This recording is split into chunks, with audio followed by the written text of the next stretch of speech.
Monsters and lobsters.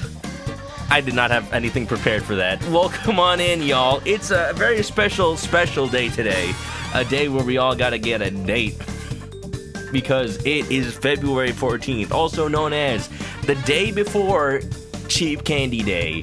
So what better way to celebrate our usual yearly visual novel stream with a little something.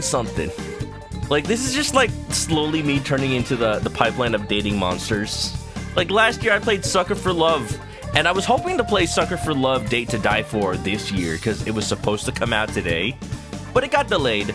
So we had a vote. We had a vote in the Discord of what to play. The choices were Monster Prom, Arcade Spirits, or Doki Doki Literature Club Plus.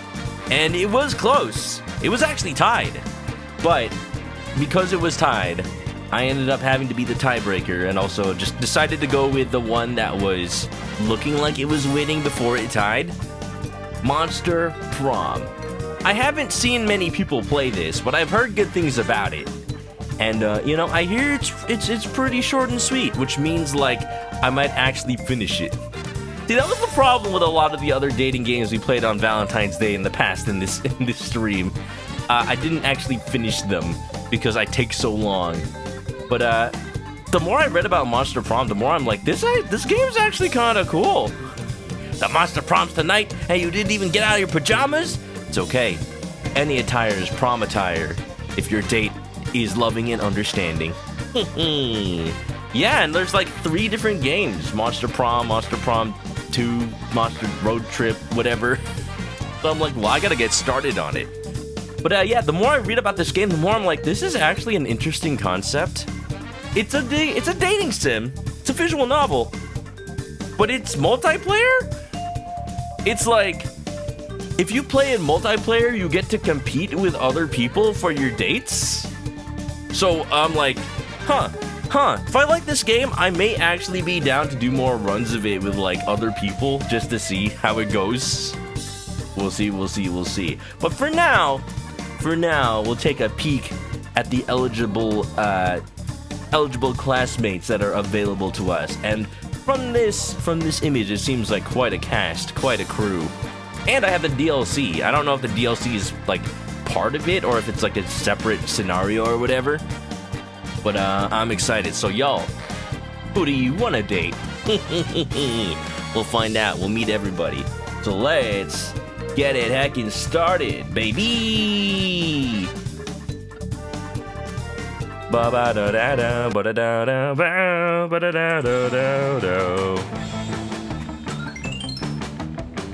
Oh yeah, Monster Prom, second term. Second term's the name of the DLC. This is not the second game. So yeah, I've never actually seen anybody play this before. I'm pretty sure it's not on the banned game list on Twitch, but you know, if it was, it'd be extra spicy. And it has mods. This is vanilla for now. I don't want to like accidentally stumble upon extra content that I've added by accident, you know? People have gotten banned on Twitch by doing that. Let's heckin' do it. Ooh, okay. So, I saw in the settings for this game that there's voices, which, you know, saves me for once. If there's voices for the other characters, I will want to do my own voices, though. Let's make our own. I'm assuming that's what that is. Look at that. How many players? If I had more than one player, then I wouldn't be alone on Valentine's Day. One player. Oh, I see. It actually is a whole new mode. Let's just start with the first term, y'all. And maybe we'll even finish it tonight. Competing for people's affections, just like real life. Games are too realistic these days. Haven't played yet? No problem, Dylan. Short game, full game. Oh. Well, it says 60 minutes, but let's actually, like, take bets on that. I mean, if you want. I already know I'm gonna lose the bet, so maybe not. Full game. Spooky high school. The sweetest years of our lives. Back then we were young and unafraid. Sometimes reckless, sometimes brilliant, sometimes just stupid, but always willing to live life to the fullest. Oh wow, look at that. It's already like acting like a flashback. What is this? How I Met Your Monster? We were on a wild journey to discover who we really were. Whoa! Oh, you know what? I've seen these characters. I assumed that they were playable. I mean, I assumed that they were, like, dateable. But I guess they're all player characters. I kind of want to be the Shadow Man. Like, he's got a little buddy on his shoulder. I mean, I'd like to know more about this girl. Just saying. But maybe if I pick this person, I can choose her as a date. Just saying. Yellow, who are you really? Who are you really? Oz? Custom name. Oh, we get to pick the name. All right. Let's come up with something here. What do you think, chat? What do we name our character? Shadow the Hedgehog? How many letters can it even be? Oh, I can type. There's a lot of you can actually put in a lot of letters, but not a lot. Shadow the H. I kind of just like Shadow the H. The H what? The H what? You'll never know. That's part of the mystery. Colonel. Alright. Go for it. Go for it. You like it? This is just like taking candy from a baby, which is fine by me. Oh look, you can even choose they pronouns. That's pretty cool. I will use he, however. Shadow the he. The mystery is solved.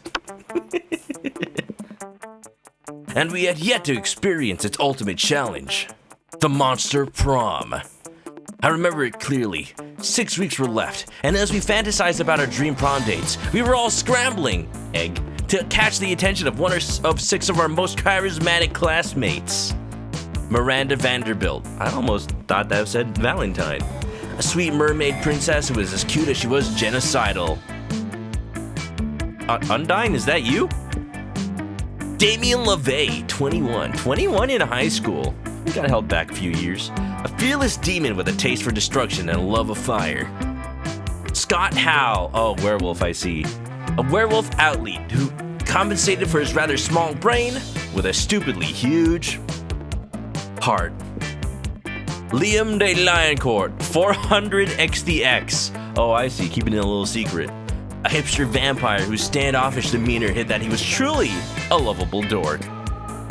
Holly Geist, 22? I mean, when she died? What if she was born dead, though? That's what makes it complicated.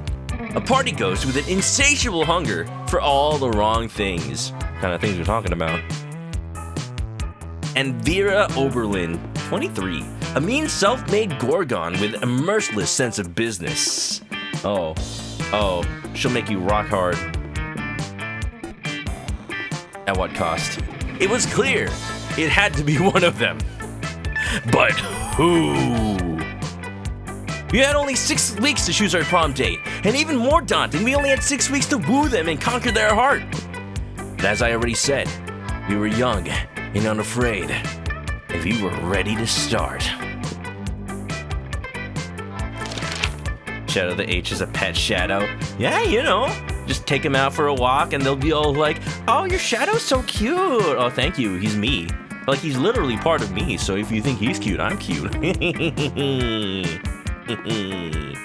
Miku losing eggs? No! Don't worry, we'll lay some more. Teen Wolf. Yeah. I like that shark. Is that shark so enigmatic or what? Hot or not, take this quiz. Crazy exes. How to deal when they just won't go.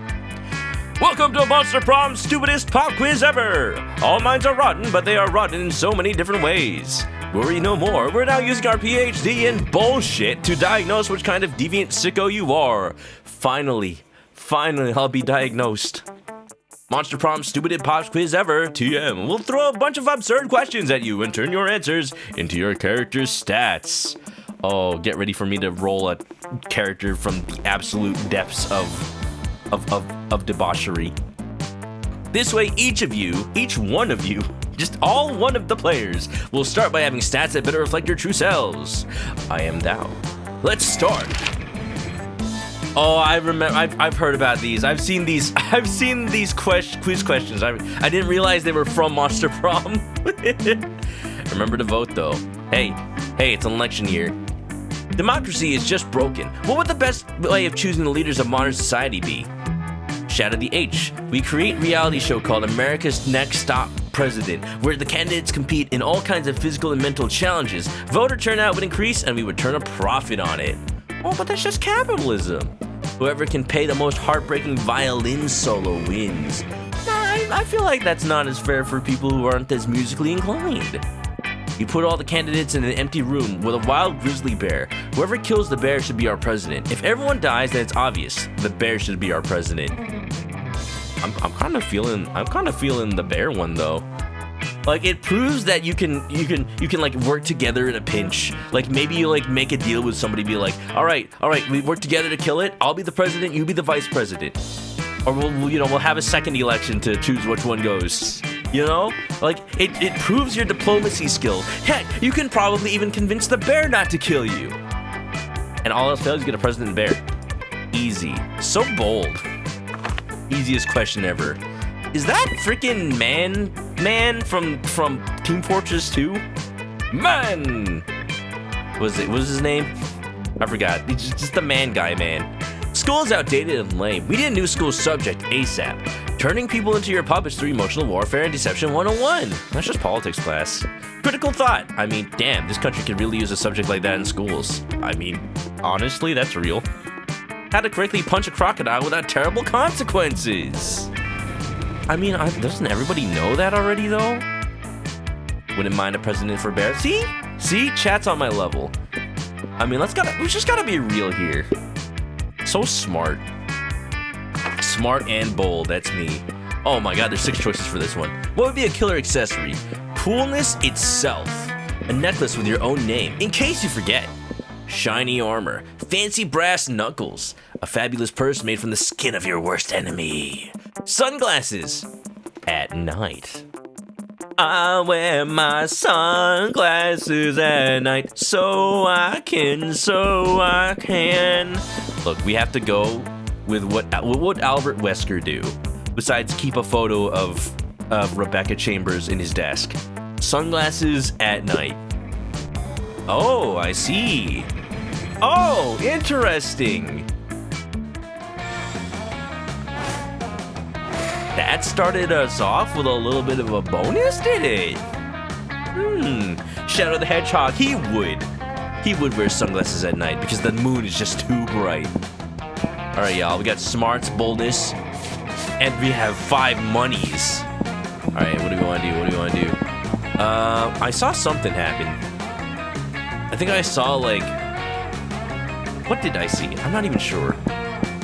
So, given that this is a game that, like, is multiplayer and replayable, I guess, like, I'm gonna make the assumption that things are replayable? And there's, like, randomized events, maybe? I don't know. Well, you know, you gotta go to the bathroom first. You know, you can't start the day without it. That day you skipped class. Oh, I just skipped class. I thought I just had a bathroom pass. Look, my little shadows are combing my hair. You skip class and just hang out in the bathrooms because you respect no authority. Yo, I guess some people just want to watch the world burn by skipping class and hanging out in the bathrooms. What is this hangman? It's B-U something S. B-U Bundits cake. Yes. Death overrated. Mushroom. I see what this is supposed to be. Jekyll and Hyde. It's important to love yourself. You give +0 shits, but you gain +2 boldness. I mean, I would assume that's where you give shits, in the bathroom. I'm so bold, y'all. You spot Liam and Polly talking about a party or something. Parties are cool. You decide to join them. Look, if you don't want to listen to me, that's fine. But inviting everybody to the party on social network TM is going to make it seem unbelievably lame. But if I don't make a social network TM invite, nobody will know where to go or what time to get there. We get like 6 guests. But they'll be cool guests. A good party is all about exclusivity. I feel like we might even get less than that. Look, I don't know how you plan to get the word out there, Liam. No way! A good party is about getting hammered with a bunch of people who won't remember what you did in the morning. Let's just agree to disagree on that. Or we could ask our friend here to resolve this for us. You, what do you think is the best way to invite people to our party? Oh my god, oh, okay, there's a lot here. Okay. Yeah, I definitely see that this is more a party game than an actual visual novel. But still, though, like, it's interesting, though. Actually, like, when I was in college, I was thinking of making a sort of Ace Attorney style game. But it's like, kind of like a party game, kind of like competitive. Nobody steal this idea. This is mine. I'm gonna make it someday. I say, after like 10 years of having this idea. But it's like, you compete with somebody else to like prove the story. And you go around different locations collecting evidence. And it's like, you're in a trial. One person plays as the prosecutor, one person plays as the defense attorney. And like, you both try to collect evidence that proves your case. So like, depending on which person collects more evidence, then they actually like bend the truth and it actually becomes reality. And then you just like play out the story. That could work, right? Nobody steal it. Nobody steal it. Alright, let's actually read this. Here's what you do. You hand letter 3 flyers with the party info, and then hide them in the bathrooms of the 3 coolest coffee houses in town. Whoever finds those invitations deserves to be at your party. I feel like, though, the people who do find them are too cool to actually go to the party. Like, reverse psychology. If you actually find the invitation, you're not invited. But if you don't find it, you are invited. But that means just nobody's gonna be invited. Obviously, the answer is to take a topless selfie and then put picture chop to cover your nipples with the party info. Print that shit out, plaster it all over school, I guarantee people will come. In more ways than one! Oh my. I mean... Yes, amazing! I was thinking of doing something similar for the MFB page, but they don't allow nudity. It's not nudity, you censored it. That's the point. Picture chop. Look, y'all. I'm just picking with my heart here. But printing out flyers? It's so retro. I love it. Selfie stick? Where's my selfie stick? You saved the day and got Polly to go topless. I'm gonna have to need one of those invites for reference. You're the true hero of our time. You gain +2 fun and +2 boldness. I see. Look, I'm not gonna say that I was a little bit biased. There's a cat person here? Excuse me? I'm not gonna say, well, I am gonna say, I'm gonna admit that I may have been a little bit biased just seeing the people on the little wallpaper or like whatever promotional image. So yeah, no. I think I know who I'd want to choose, but also there's like cool people here though. Wait a minute. Oh, are the DLC characters available in first turn because I have the DLC? Check out what the cat girl's all about. Oh, it's the shop. Welcome to my little shop. Buy some shit. I have shit that'll boost your stats, shit that will lead you to stupid new adventures, even some shit that might be much needed at some very specific moments. So, take a look. Ooh. Too poor for this. How do I know if I'm not gonna need more money? Bob Ross. Yo. You know we had Drew B. Ross here. Windy, what's up? Happy Valentine. Happy Valentine's Day. We're trying to find the monster of our dreams over here. We're pretty bold, so I think I have an idea. We can't date the shopkeep? Damn. Let's take a look. We can get a fake badass tattoo with flames and a skull and a knife. How much does it cost? $5. You can murder your enemies, go to prison, make everyone your bitch, and then murder them too, and go to some kind of super prison. That's cool and all, but I don't think I want to go to prison before prom. A corpse. Just like straight up, yo. Oh, but it comes with a worm. You see, it comes with a worm, and that's like the ultimate proof that I would still buy you even if you were a worm. Yeah, I'm selling a corpse. It's like some kind of fashion accessory. It's not as if I'm trying to dispose of it. Cool. Hype station. $6. Having a PR agent is totally a thing. Oh, you buy an agent. Creativity. Motivational poster. Wow. Crafting your art requires years of hard work, education from the great mentors, and tons of raw talent, but damn, that sounds exhausting. Let's settle for a motivational poster. The gift that keeps on giving. See, I'm wise enough to know when a gift keeps giving. Yeah. A Russian novel. Oh, that is Russian. With an insightful approach to universal matters such as love and death. You sure about this? You can always use online encyclopedia TM to get the general idea and still be able to act as if you've read it. Yeah, but I need to actually have the book just to prove that I read. A blanket with 2 holes. Literally just a white blanket with 2 eye holes in it. You have to be an idiot to mistake this for a ghost costume, but most of our classmates are idiots. If I buy this ghost costume, will the ghost girl be offended by this? I feel like this might be a trick question, but it is needed for an event apparently. Impractical yet funny glasses. Huh, I wonder who would wear these. Who are you wooing? What are you buying? Shopkeeper's got enough shit to fertilize a field. Ah, that's perfect. This is a game all about being fertile, apparently. A sexy fake Latin accent. How to sexy 7 Latin. Oh man. Oh man.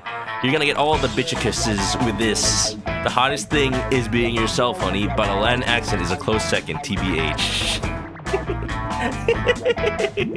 You know, bitchicus when they flew too close to the to the moon, and by moon I mean the ass. Too many things to clip from this stream. This is a good game already. I don't know. I kind of want to buy this because it's an event. I don't know what the corpse is gonna do, but one of the event items is what I'm feeling. I think I want to buy the sheet. If that ends up screwing our chances with the ghost girl, then we'll take somebody else's prom, I guess. Nothing better than the smell of money. Well, actually, there are many better spells, but yeah, you know what I mean, right? Cool. Well, I spent my day. Hard to get corpses at that price? I don't know. I think I know where I can get some for free. Just saying. Shadow the H. Oh, I see. Oh, I see. So the shopkeep is just like moving around every day. All right, okay. Let's just hang around outdoors. Oh, it's a party. That day during recess, you start a half-hour rave that goes full crazy. You have no idea how it escalates so much, but at one point there are like 300 people. Are there even that many people in this school? Someone summons demons from a nightmare dimension. The consequences might distort the fabric of reality itself, but who cares? It's a rad party! We'll deal with it in the morning, just as every high school and or college party. Plus 2 fun. I'm so fun. And here comes Liam ranting to anyone who will listen about the failings of living flesh. I have such pity for creatures that have to consume things other than blood. Yeah, but then you have to consume those creatures' blood, though. Grocery shopping, cooking, chewing. It's a nightmare. Yeah, but you know what? I bet you don't even suck blood. I bet you just like scrape and then lick. Scrape and then lick. But what about the poison? So now you're just not listening. No wonder there are so many fad diets. People don't want to have to choose what they eat. Like, have you ever heard of the Matryoshka diet? You eat a doll that's inside a doll. You eat a tapeworm, and then you eat a bigger tapeworm to swallow that tapeworm, and so on until all of your organs are replaced by tapeworms. Neat. I'm sure someone's into that. Aw, no, I'm kind of a little worried, though. Because I had dumplings for dinner that I steamed. And one was like a little bit undercooked, and I'm like, am I gonna get a tapeworm now?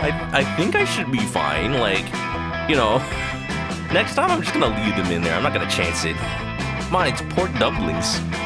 It's usually fatal, but the corpses do look fabulous. Oh man, that brings back memories. What's up, Polly? The Matryoshka diet is how I died. Oh, see? I knew someone would be into that. 50% tape, 50% worm. I miss fad diets. I used to get up to the stupidest shenanigans just to get my hands on the latest food replacements. I think that's why you're dead. Whoa, are you guys talking about fad diets? Sign me up. I'll do anything that'll get me more ripped. Anything. Have you heard of the Imhotep cleanse? It's where you only eat things that came from a mummy. Mummies are rare, so you get super skinny. Plus, you get to rob tombs. That sounds fun. You know, that Tomb Raider remaster just came out, and people are realizing how janky the original games are. You've heard of the paleo diet, now try the Jurassic diet. You can't eat anything that isn't a dinosaur. Killing a T-Rex alone will get you super buff. I mean, you know, like, the thing about mummies is that they're able to just ferment. So they got this nice, dry, aged, jerky taste to it. I think I like the mummies. Wow, I don't know why I never thought of that. Finally, a diet that combines my love of being wicked skinny with my love of defiling sacred tunes. Mummy curses are also trendy. I like the options in this game already. I don't even need to eat because I'm a ghost, but I am still so down for this diet. Later, Polly takes you out tomb robbing with her, and even better, she lets you eat everything you find. Oh, see, I get to... now I get to eat the jerky. See, this is what I was talking about. It's the best when you get to eat. Do dino nuggies count? Absolutely. Because chickens are actually just dinosaurs. See, that's why I didn't pick the T-Rex, because it would just be weird to eat myself. Yep, never would eat chicken.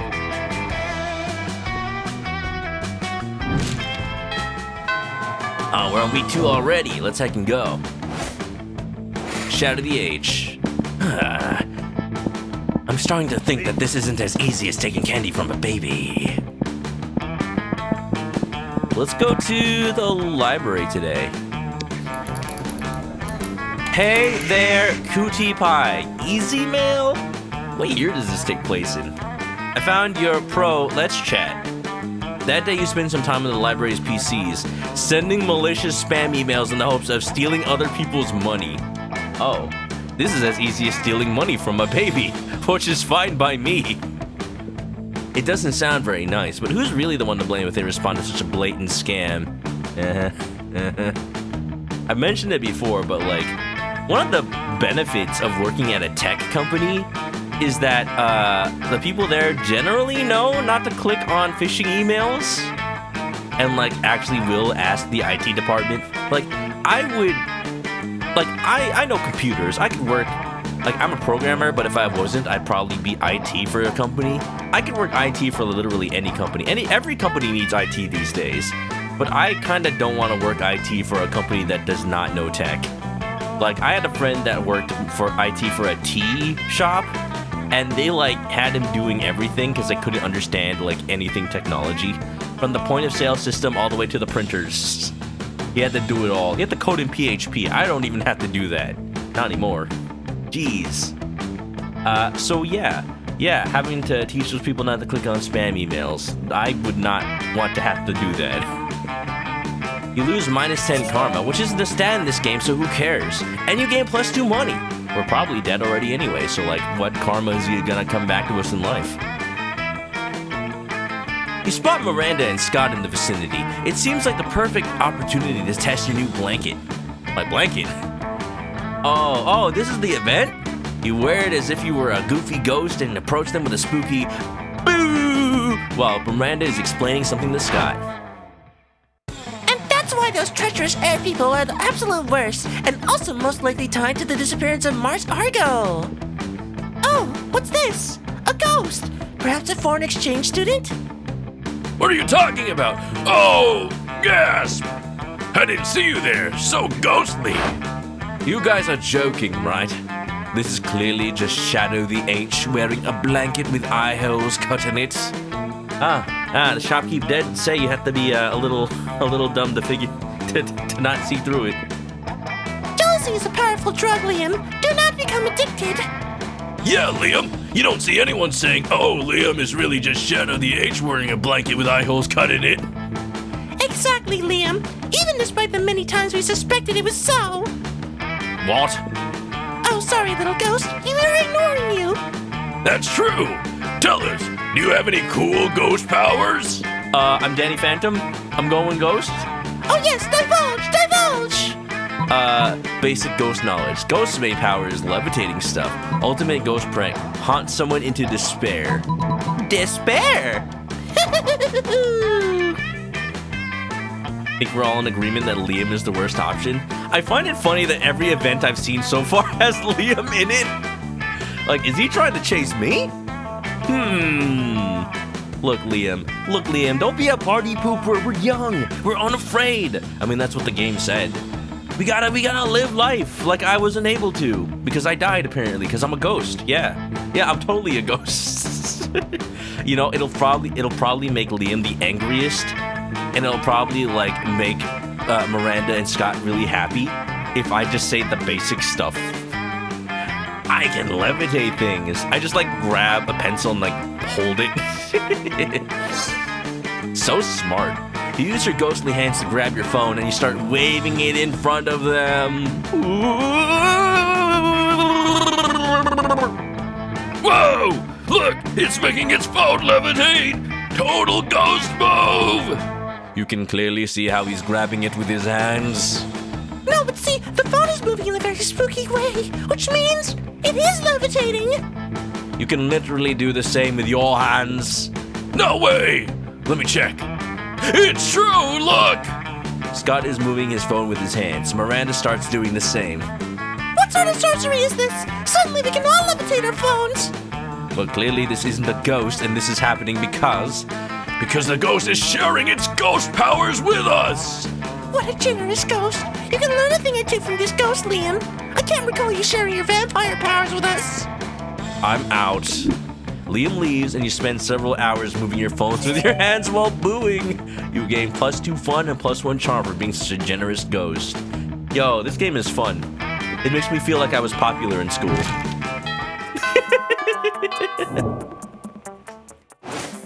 Yeah, you know, high school has all these cliques and whatnot, but it's like, my school was weird because like nobody cared about what popular was. We just all kind of just hung out with everybody else. So it was interesting. Like people knew of me, mostly because I was school valedictorian, so people just saw me on all the awards. But I don't know what the point of that was. I'll just say that like some people say they peaked in high school, and I'm like, I was just getting started. I was getting started learning how to be a person. We haven't hung out with I don't know who this is. We haven't hung out with Gorgon Lady and Demon Man. So I kind of want to sit at this table today. I'm smart. Yeah, Liam, share your powers. Sometimes having idiots for friends is the best thing. Yeah, I am the friend. I am the friend. Chaotic Joe! Ooh, welcome to Monster Prom! It seems like we're about to do the Monster Mash, if you know what I'm saying. Welcome on in. Here, let me give you a shout out. Hope you had a good time. I saw that you finished Persona 3 Reload the other day. Congratulations. I'm still in, like, May. So I'm playing very slowly, but that's because, I can't actually stream or play on the weekends. Hope you had a good time with another code. Yeah. Who do we sit with today? I'm trying to think. I say, I'm just curious about who this is. Okay. Well, I promise, we'll try to get a Gorgon and Demon event later. I like this music, though. It's bumping. Let's sit with this person. Ooh. You were planning to sit by yourself today, but the only table you can find is partly taken by the Coven. Is this like the delightful children from down the lane and kids next door? Are they like all the same person? Do they share a hive mind? You do feel kind of sorry for them. After all, no one ever seems to want to sit with them. I wouldn't see why though. We found the goth scene. Oh, good, it's you. We can practice one of our spells on you. Oh. Suddenly I'm taken back to the first time I watched that Scooby movie with the Hex Girls.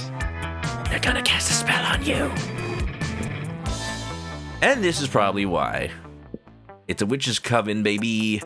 Oh, don't look so worried. We're preparing for an upcoming battle with the disgruntled Lord of the Seventh Circle. And if we don't do our homework, we'll have a hell of a time beating him. The audience laughs. Wait, audience?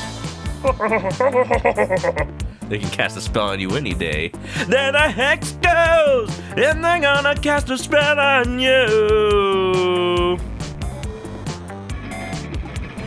Hope not hive minds freak you out. Chippy, for a second, I thought you said hot hive minds freak you out. I'm like, hot hive minds, huh? And I'm also thinking about that hive mind character from Rick and Morty. Unity. It's clever. It's clever. It's clever. Anyway, we've got 2 spells we've been meaning to try out. Magical enhancements to help us beat this big bad. Do you think we could try one on you? Pretty please? Aw, says the audience. You know, a magical enhancement doesn't sound half bad. Does that count as cheating? That's right, we're gonna cheat. There's no cheating when it comes to love. Unless you actually, like, cheat on somebody. In which case, that is cheating. But, like, other cheating is just bettering yourself. You know? And, you know, nobody's gonna disagree with bettering yourself. You know, a magical enhancement doesn't sound half bad. You can choose from either of the 2 options. The spell that lets you see the future and also the past and the present. And you can watch live TV anywhere. Wow, I haven't even read the second option, but this one seems like the one. Squidgy, welcome. How's it going? Happy Valentine's. We're hanging out with the Witch's Coven. They're gonna cast a spell on us. Unfortunately, it doesn't seem like we can date them, though. Like, all of them at once. You know? Yeah. Oh, Chippy, you don't have to apologize. That was my bad. You want to go for something a bit different. Let's do the spell that turns you into 2 helicopters. 2 helicopters. I'm not gonna lie. If it was 1 helicopter, I would be a bit like, why, though? But 2... Like, does that mean I have 2 bodies? 2 consciousnesses? I get to share rides with 2 people at once? Probably 4 if they're 2-seaters? Why not 3? You know what? Yeah, that's selling us short a little bit. I might have to go with live TV. That's like... I don't even watch TV now. Free cable? Hell yeah. The choice is made! Broadband to your maximum! Oh, are you just gonna give me internet? Suddenly you can see everything. Everything! You can see how the world will end. You can see how the world began. You can see your parents having sex even though you totally don't want to. Damn. What's more, you can watch every single episode of Weasel Detective at once. Okay, you know what? Everything Everywhere All at Once, I can just like drown that thought out with every other thought in the universe. There's infinitely many more. Infinitely many. Hello, are you still alive? Lunch is ending. We're going to study for the test next period. You probably should too. Who needs to study? You literally know everything already. You gain +4 smarts and an extremely different perspective on your parents. Look, everybody lays eggs. Everybody. It's normal. It's normal. Egg. Bum bum bum bum bum bum bum bum bum bum bum bum bum. But like, can we date the shopkeep though? Just saying. All right. Today I want to go to the auditorium. Look at that! I'm a regular Vin Diesel. Just name random actor. That day while rehearsing for the class play, it's as though the muses themselves have descended to give you a figurative blowjob. Oh, thank goodness. That is very important. That is very important to know the distinction of. Also, if it isn't clear, this is definitely an 18+ game. We never have to study again. We can also never look at our parents again. What makes it figurative? The fact that this game is rated M, probably, and not AO. Your performance is intense and inspiring. It will be remembered for generations, which is pretty rad by high school play standards. Plus your creativity. Oh, that's a stat. In the middle of everything, a portal opens up and swallows Vera, Polly, and Liam. You dive in to rescue them and straight into the season finale of The Interdimensional Bachelor! Good lord. Help, I'm in danger of spreading my eyes from rolling them so hard. Oh my god, we're on a game show! Yes, indeed, tonight you 3 will answer a series of trivia questions. Whoever gets the most points becomes my... I'm gonna win! I don't even care what the prize is! Your what? Your wife? What a revolting premise. So you're saying we're supposed to respond to a series of questions and scenarios? Our answers to which will make us more or less likely to achieve a romantic outcome with you? That's extremely problematic. I can't think of anyone who would ever want to play such a tawdry dating game.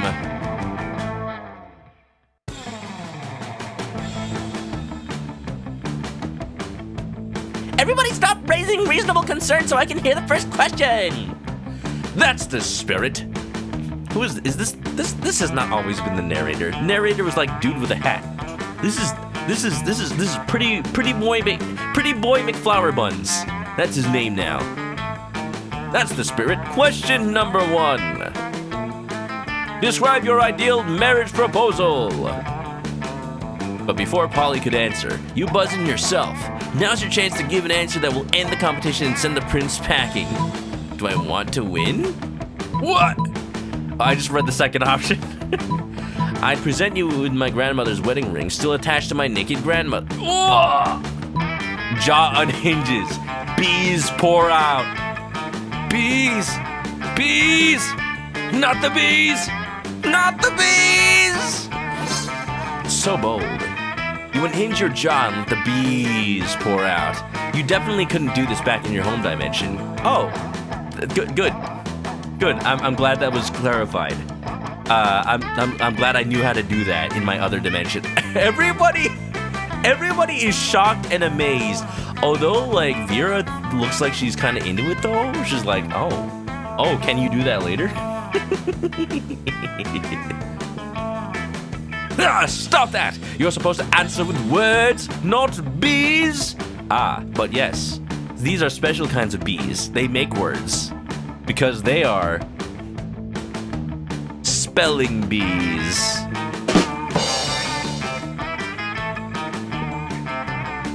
Probably should have specified that. B seems like a legitimate answer to me. See, you know, Vera knows a thing or two. We should probably hang out with her more. What, are you against avant-garde forms of expression? Words are so passé. Oh man, I was gonna say bees. You totally stole my answer. Wait, I got it. Polly unhinges her ghostly jaw and thousands of locusts pour out. Aw, shit, she's got me beat. Damn, you wish you thought of that. Locusts are way cooler. Yeah, they're like biblical and shit. And they're just grasshoppers. Like angry grasshoppers with hormonal changes. It doesn't matter though. The prince is so busy fending off bugs he can't focus on keeping you in his dimension. You all teleport back home. Well, that happened. Make the bees and locusts kiss. Yeah, no matter who we smooch, the bees and locusts are the true winners. And they're gonna make hybrids. They're gonna make bee hoppers. You're pleased with your victory, although your throat's a little hoarse. Oh, well, you know, that's just normal. I'm a voice acting streamer. Which is ironic because a little horse isn't what came out of your mouth. You gain +2 creativity and +1 boldness. Yo, you're so bold. You're so bold, we could be papyrus. Liam looks like he just saw an eldritch god. Well, you know, that's probably his dad or something. Yeah. Bees! Release the dogs with bees in their mouths, but then they'd just be all swollen. Alright, I did want to go to the gym last time, but the shopkeeper was there. I don't know if that changes things. Let's try gym today. That day an epic dodgeball match takes place.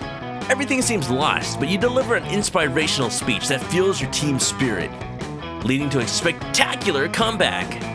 You're clearly a natural-born leader. You gain +2 charm. Man, I feel like I'm playing Persona. I actually feel like I'm playing Persona because I'm just upping stats so that I can date somebody. Like, that is literally just Persona. Hey, if anybody out there is playing Persona 3 Reload, if you fancy Mitsuru, you better get that academics up. Like, all the way up. Like, all the way up. I'm assuming it's the same in Reload. Like, some of those stat requirements are just silly.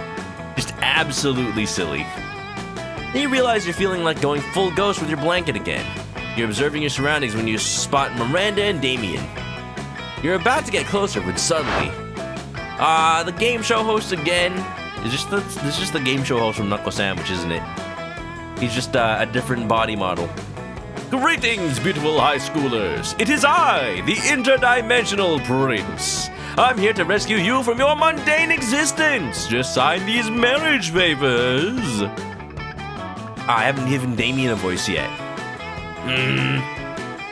Let's see, how many characters are left? I think it's just Damien who I haven't voiced yet. Do I give him Solid Snake? Not this guy again. Look!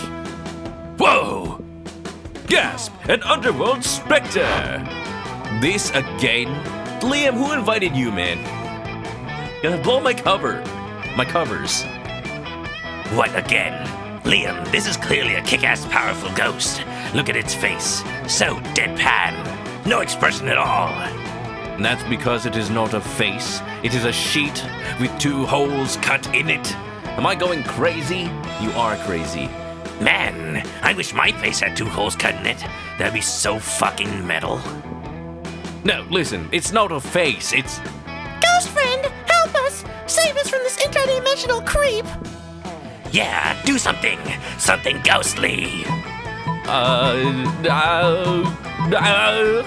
Liam appreciated the bees. The bees are poetic. They literally wrote poems because they were spelling bees. Like, they flew out of my mouth and they made words on the wall. Words like, Floop is a madman, help us, save us.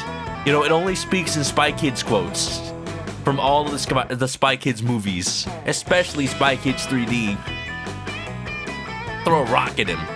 Boo! Man, this one's tough, actually. Like, I could go for the absolute scary horror route, but, like, I feel like I may scar my classmates for life and they'll never look at me the same way again. Or I could throw a rock at them. But then, like, those who live in glass houses just throw no stones. And I don't live in a glass house. Like, I live in Los Angeles, so even regular houses are expensive. So, like, maybe it's a pipe dream to have a glass house, but, you know, I just want to get a good practice started. I just want to, you know, get into a good habit of not throwing stones. I will go with scarring everybody for life. Not so creative. That's a thing. Yep, that was your entire plan. Ghost friend, we asked for help, not for you to share your ghostly thoughts with us. There's a time to boo and a time to act. I should have never expected a ghost to save us. He is not a ghost, god Damn it!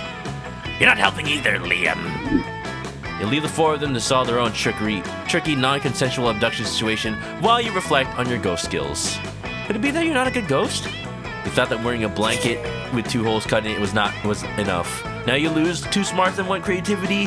Wow, look, I can see the entirety of the future, past, and present, but I guess I couldn't see that coming.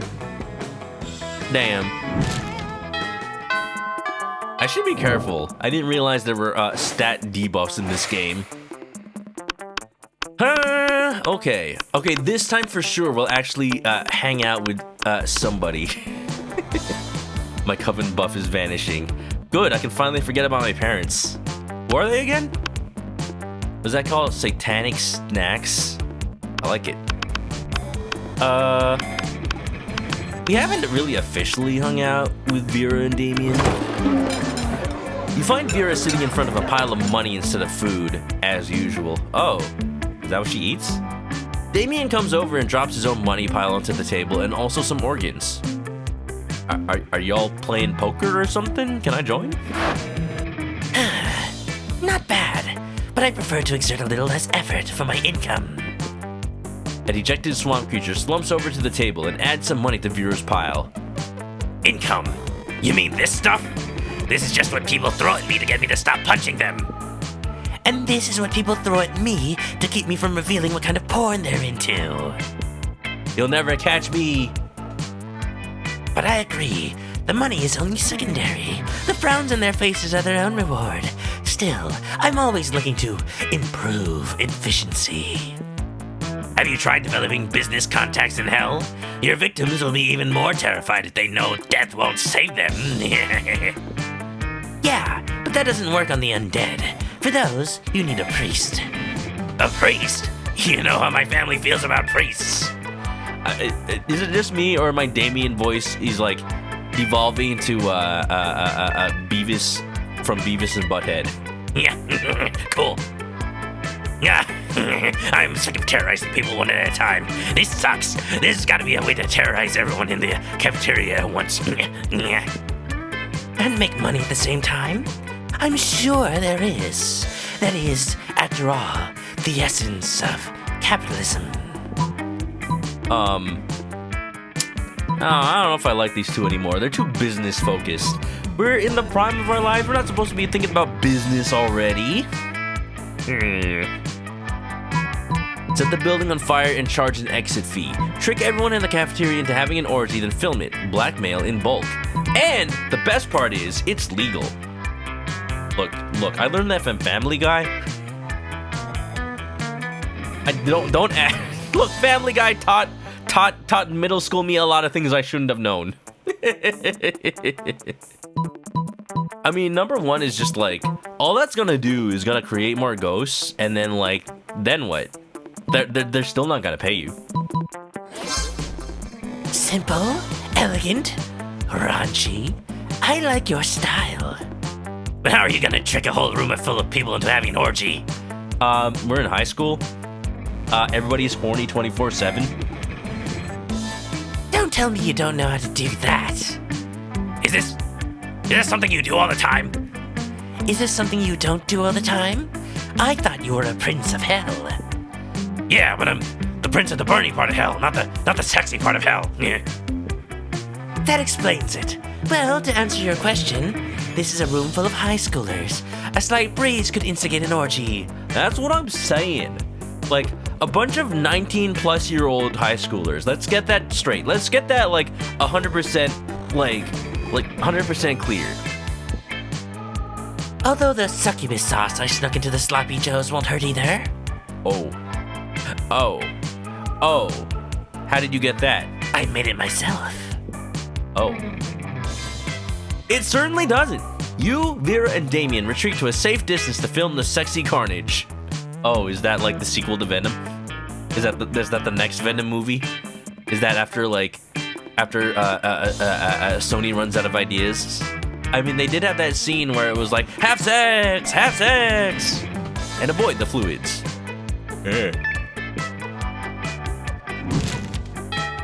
I figured out what that song reminds me of. Well, it's not playing anymore.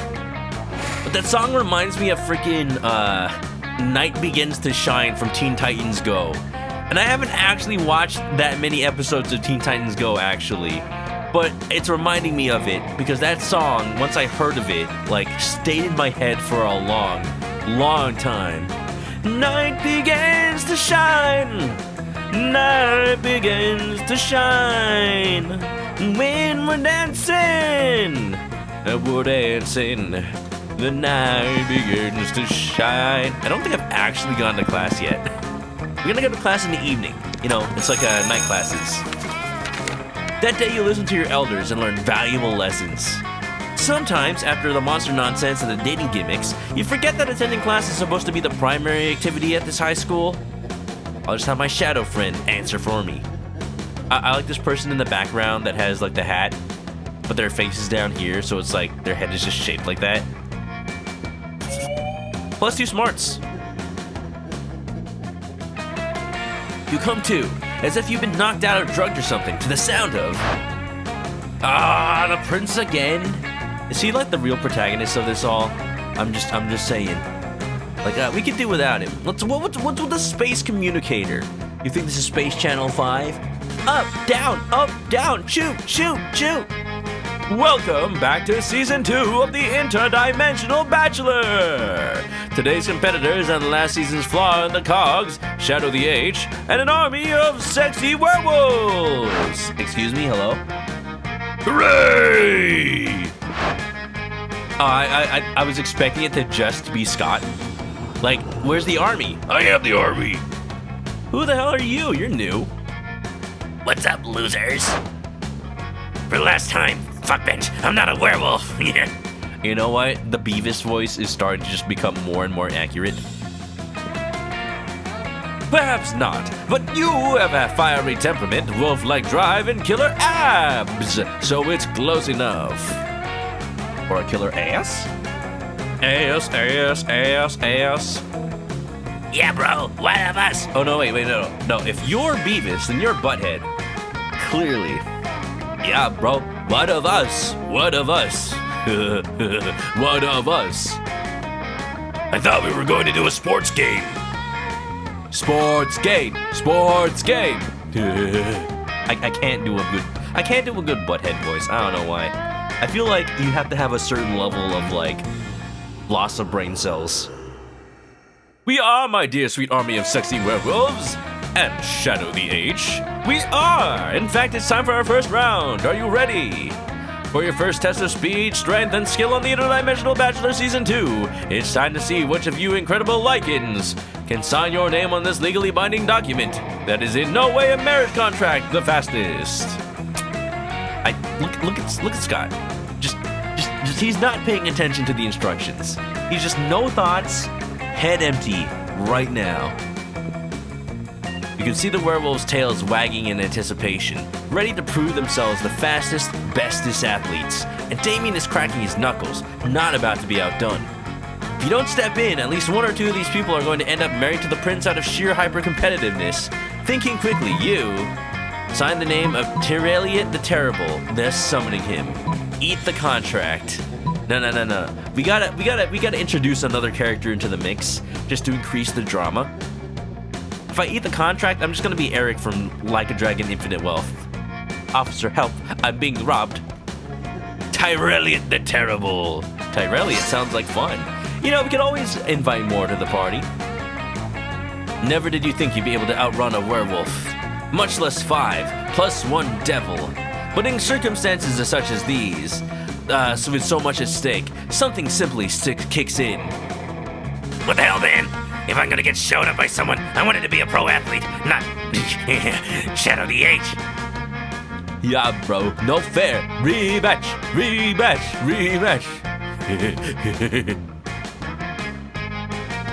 Oh, what?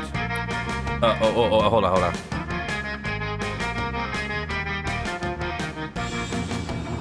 Of what rematch are you speaking? All of you turn as one to see the towering figure of Tyrelliot the Terrible, an enormous robot. Oh, he's a robot. I don't know, for some reason I thought he'd be a demon. Well, hello there, my good metal sir. I'm afraid you've wandered onto the set of a hit television program designed to find me my spouse. That is, designed to see which of these fine athletes is the most skilled. No, says Tyrelliot the Terrible. You were correct the first time. It is about finding you a spouse. And now I am here to be that spouse. There's been a mistake, friend. I was to marry either a sexy werewolf, a sexy devil, or a sexy Shadow the H. Affirmative. And the sexy Shadow the H signed my name to your marriage contract. Congratulations, you are my husband, my sweet husbando.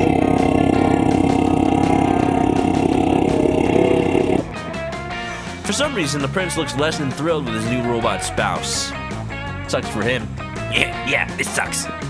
Meanwhile, you have an army of sexy werewolves, and Damien very pleased with you as you lead them back to your own dimension, getting +2 charm and +1 fun along the way. See, I gotta be clever these days. You just never know when you're gonna have to deal with interdimensional cable again. Alright, here we go. So I've been everywhere at least once. For a second, I'm like, why can't I go to the football field? I guess it's just not a thing. Or have I been to the gym? I have. Let's go see what happens if we go somewhere with a shopkeep while it's like not shop time. Oh, I see. Oh, you know what? I probably should have just not been wasting my lunch times then. Hey, last night I read this article on how money causes pocket cancer in the long run. You don't want to get pocket cancer. Quick, give me that dangerous money you have in your still healthy pockets. I'm poor. Oh, God. Oh, Jesus. Oh, no, that's disgusting. How much? A tampon used by the former prom queen. Why are you selling this? Were you the prom queen? You know, for a good old blood rituals, or in case you're just a creep with unhealthy obsessions, don't even dare ask me how I got this. Oh. Or the gift that keeps on giving. What does this mean? It's free. I like the cat lady. If I buy enough things, will she date me? That's what I'm wondering too. What do we? I'm not gonna waste the day. Y'all, should I get the gift that keeps on giving, or should I get the used health paraphernalia? Father Fishy, welcome on in. I swear, everything sold here is above the board. Welcome to Monster Prom. We're hoping to do the Monster Mash tonight. Are you in or are you in? I guess we're buying. I guess we're buying this this biohazard, you know, for a blood ritual later. Yeah. I bought a used tampon. I got an achievement for this. I mean, I got an achievement. Yeah, who would want to save money for their college fund? We can spend on weird stuff that's most likely useless. That's the spirit, champ. I mean, my boldness went up, I think. Something's fishy here. Anyway, what was with this tiger man? We're gonna have to figure out who to hang out with. Like, this is me just hanging out with whatever looks like new content. Let's go see what this tiger dude's all about. See, and Niv knows. You're hoping to enjoy your meal in peace, but Coach seems to have a different idea. Oh, like the actual coach? Why are you eating lunch with the students? That's kind of weird. What is this? Eating regular food? Again? Fruits, vegetables, meats, dairy, blood. These are parts of a complete lunch, sure. Oh, yeah, apparently that's what I was buying. Ew! Ew! Blood? Don't you mention blood right now. Not to me. But you're forgetting the most important food group of all, dietary supplements. Don't you worry now, old Coach never goes anywhere without some emergency vitamins. Here, take your pick. It'd be rude to turn him down, who knows? Maybe he'll gain some benefit after all. Coach holds out 2 pill bottles. Palomino Gold 25 horse supplement for a shiny coat and luxurious mane. A completely black bottle emblazoned with the Chinese characters for party time.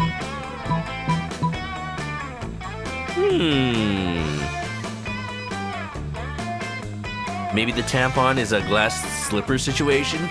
Oh, yeah, you have to return it to whoever it fits. Don't ask how you figure that out. Look, you just get a private fitting room. Oh, that's still gross. Oh, it's just I don't know. Party time sounds like a good idea. Wait, not the entire bottle. I thought I was getting the medicine from the Chinese shops and Yakuza Like a Dragon. Those are always good. You swallow the entire bottle of mystery pills before Coach can stop you. Whoa, slow down there, champ. The old woman who sold me those vitamins told me that they were basically poison. I bought them anyway, because as we all know, whatever doesn't kill you makes you... You wake up 36 hours later in the middle of an impassioned speech to the student council about dolphin sex. Oh! You know, Enigmatic Shark was talking about that the other day. Damn, I guess I was listening. You have no idea what happened during those 36 hours, but you have a new tattoo, and everyone keeps calling you Deep 6'9". Nice. You gain +4 fun. Oh god, fun's my biggest stat now. So fun, so bold. Batman.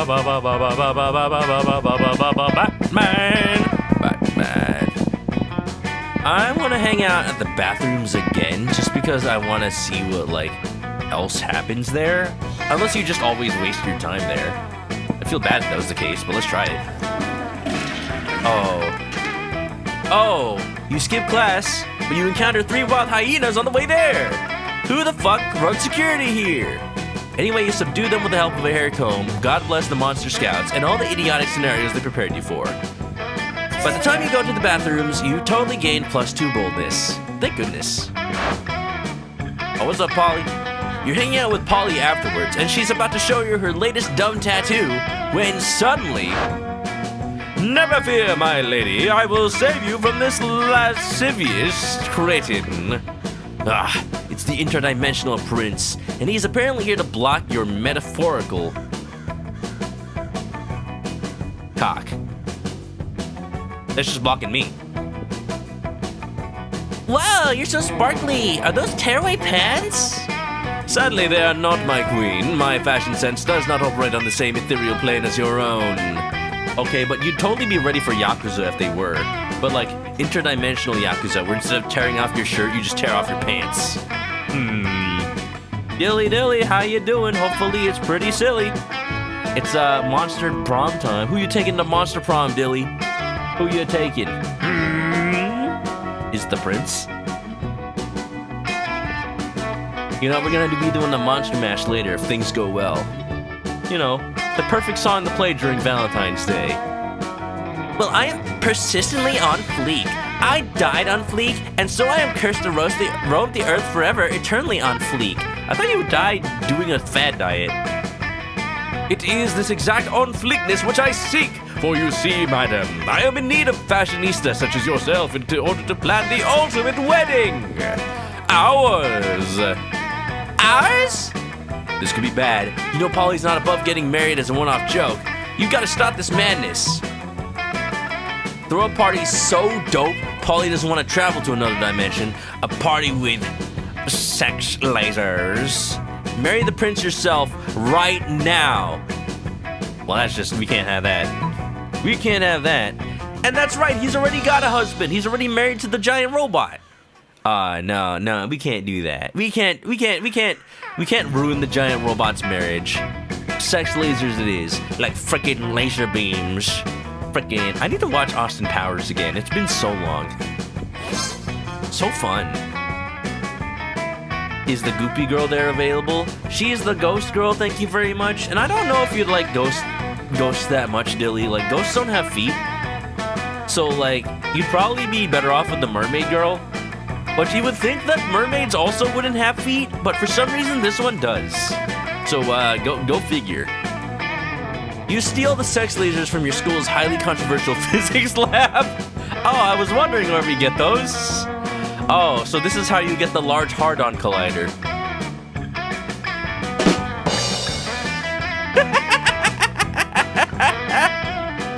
and get the party started! Great Zorblins of Gorlaxia! I did not know you had such sick parties in this dimension! Yeah, boy! This school is nationally ranked in the field of particle physics! I don't know what kind of snooty soirees you got over there in the snooze dimension, but here at Spooky High School, we have sex with coherent light. Damn. Like, holy shit. What are they studying over here? I am truly humbled by the heartiness of your party. I shall return to my dimension and lament the fact that it is a total party wasteland. I don't know what, like, alternate scenarios of World of Horror this is, but, like, I can see it. I can see it. Feet! Yeah, Dilly, feet. You don't even notice the prince leaving because you're too busy humping a laser. Got it. Cool. You gain +2 boldness and +1 fun. Oh my, week 5. Are we gonna make it? Are we gonna have our day though? Alright, here we go. Let's go back to the library so we can see if we can send more phishing emails. And how about from this choice onward? Chat. If you have any recommendations on where we should hang out, go ahead and post it in the chat. But for now, I'm picking library. I'm sorry, we're playing Super Mario now? Why are they shirtless? Why aren't they shirtless, honestly? Oh, on Start Kicker, the Super Bonito Bros. I see. That day you spent some time on the library's PCs, managing your Start Kicker. Oh, I'm doing it. 420 backers? Nice. $18,920 pledged? Nice. That's not enough to make a game. Yeah, you know, I'm actually amazed by all the Kickstarters sometimes that, like, if they think that the budget is anything less than $100,000 for a game. Like, I don't think they realize like how expensive even just a single programmer can be, let alone how much you spend to like get the assets made, how much you spend to like get the voice acting or character designs or whatever. Like, just the programmer alone will eat through that budget in a year. Just by like, that's just how much a programmer is paid. I'm just saying, unless you just don't plan to pay your workers. Kickstarter, yo. Library or class for next one? Okay. Alright, so how's my start kicker going? Deceive lots of people with a sensationalist video and impossible promises. Nice. Look, they're possible, just not by me. You gain plus 100,000 money, but almost everything goes to cover costs and you keep only plus 2 money. Got it. You see Scott and Polly huddled around a computer, wearing their custom Prank Master shirts.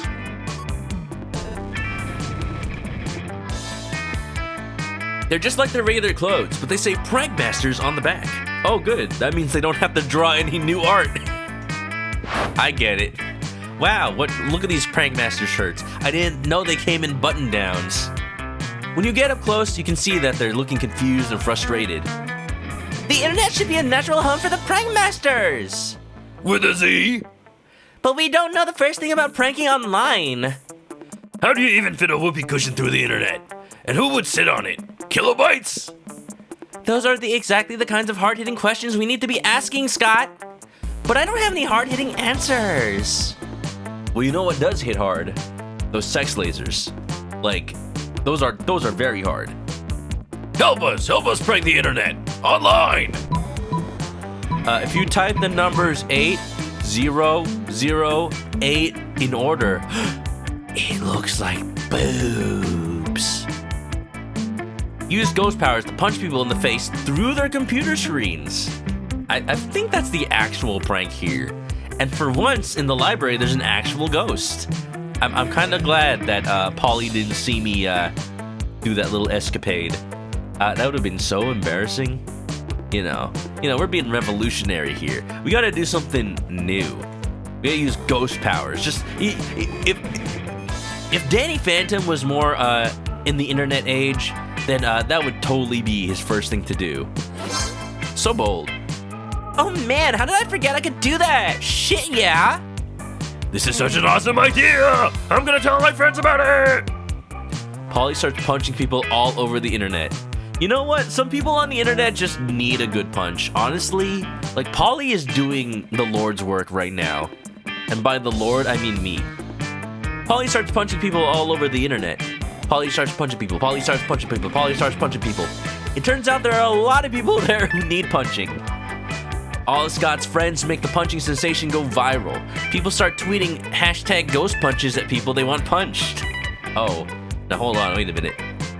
Polly is able to support a thriving online business just sitting at her computer punching people. Do I get a cut? I'm a terrifying lord. Look, I work for the greater good. For the greater good! You know what I wish? I wish that one of the voices on voice mods was the ability to make like a crowd. That probably is a thing. Hold on, let me check voice mod real quick. They got like all these new AI voices, which I'm like a little reluctant to use because I don't know where they like sourced them from. But let's see, is there a crowd? Is there a crowd voice? Simple and clean is the way that you're making me feel tonight. It's all... There's a Mark Zuckerberg voice, apparently. I'm not gonna use that one. Hold on, whatever lies beyond this morning. There's no crowd voice. Not that I can immediately see, anyway. There's hamsters. I can be a crowd of hamsters. Not exactly what I want or need. Alright, the greater good. Thank you, you got it, Chibi. You got me. Alright, well, splits the money with you and Scott. She spends hers on drugs. Cool. Well, I mean, I'm the one to talk. I'm the one who took the party pills. He spends his on whoopee cushions, and you gain +2 money and +1 fun. Hell yeah. Hell yeah. Lunchtime. Imagine a crowd voice would be multiplying the voice with each multiplication pitch. Yeah, and add just like a little bit of like variation to the pitch so it doesn't just sound like a G chord, a G chord major. Drug cushions. Yeah, perfectly comfortable. All right, we get to sit with the prince. I don't think I want to though. I feel like we haven't hung out with Miriam enough, but also like Liam is there. So that's the only reason I wouldn't sit at that table.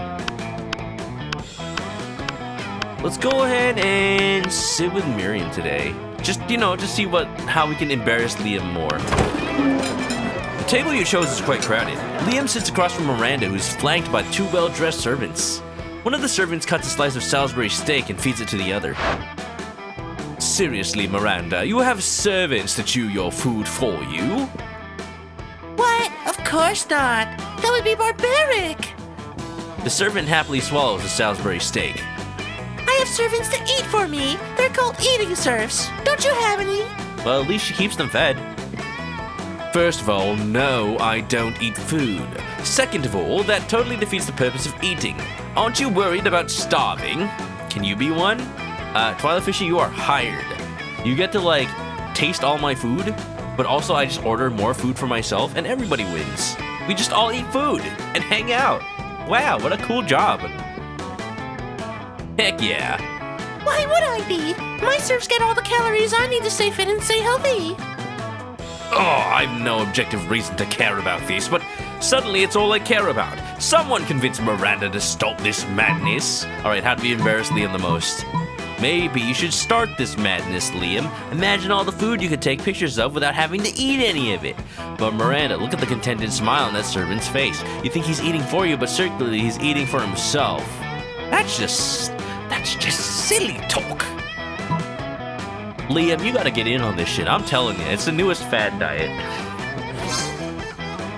You might have a point there. For too long, I have needlessly ordered off the cafeteria menu, leaving my food untouched even as I take the most artistic grams. I justify the wastefulness by the intense artistic merits of my photographs, but I need compromise no longer. Finally, I can have my cake and pay someone else to eat it too. Damn it, he likes it? Shit. Still, Miranda, this makes us way less sense for someone who actually needs to eat to survive. Oh, you're just jealous of how cute my serfs are. Eat up, little guys. I'm not full yet. It's like that Snickers commercial, where it's like, how do you eat so much Snickers and not gain weight? It's like, oh, you see, everything I eat just gets all my hunger gets transferred to all my hunger goes away. It gets transferred to this one guy to somewhere else, and then just like a random dude in Europe who's like super huge, and he's like, why am I never satisfied? Why am I always hungry? They should play that commercial again, honestly. Seriously, how does Miranda keep from starving to death? Do they put an IV in her while she sleeps? Whatever. She's happy. She's a mermaid, of course. She just steals it like she steals people's voices. Yeah. She'll eat her servants after fattening them up. Yeah, they're chickens. Don't you know? Or maybe they're fish, clearly. Alright, since we went to the library, let's go to class this time. You're astonished by some new stuff you learned in class. You thought high school was all about doing stupid shit with your friends and trying to find true love. Who would have thought that class could actually be useful? What a nice surprise! You gain +1 valuable lesson. Good luck trying to use that within the game. And +2 smarts.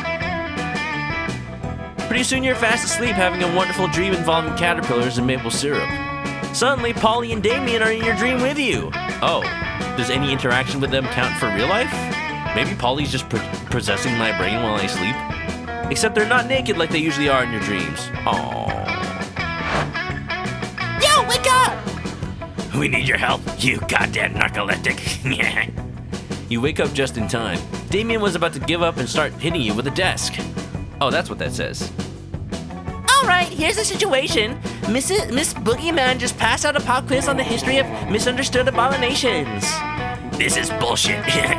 I don't even do regular quizzes, so obviously we're gonna get asked to copy your test. But you've been asleep this whole time, which is honestly a pretty rad move, but it doesn't help us. So who should we copy instead? You're about to tell them that if you can sleep through this class, then they can talk this much during a test. It's probably not a very serious class, but this is clearly an opportunity to score some points with these two. So you give them some top-notch advice. Copy Liam, he's into all that social justice shit anyway. You know who definitely has the answers? The teacher. Copy her. No, hold on, wait, that's big brain. No, hold on, wait a minute. That's actually the biggest brain move. Because the teacher has the answers. You copy the answer sheet, and then you just win. And then the teacher will never know, because they won't be expecting it. Why haven't I thought of copying the teacher? Oh, but then if you copy Leon, he'll probably get angry about it, and he'll get into trouble. So, actually, let's say copy Liam. Not so smart. Damn it! Wait! Aw, man, I thought that was a smarter answer. You point Polly and Damien towards Liam's desk. But what you thought was Liam was actually just a push broom wearing a pair of tight jeans. Well, how was I supposed to know? Something seems wrong with that Liam. Can't put my finger on it.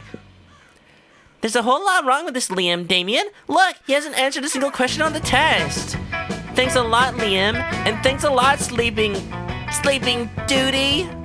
Nice one, Polly. Now let's put this loser back to sleep. Damien happily beats you back to unconsciousness. This has been happening a lot since they started letting brooms attend class.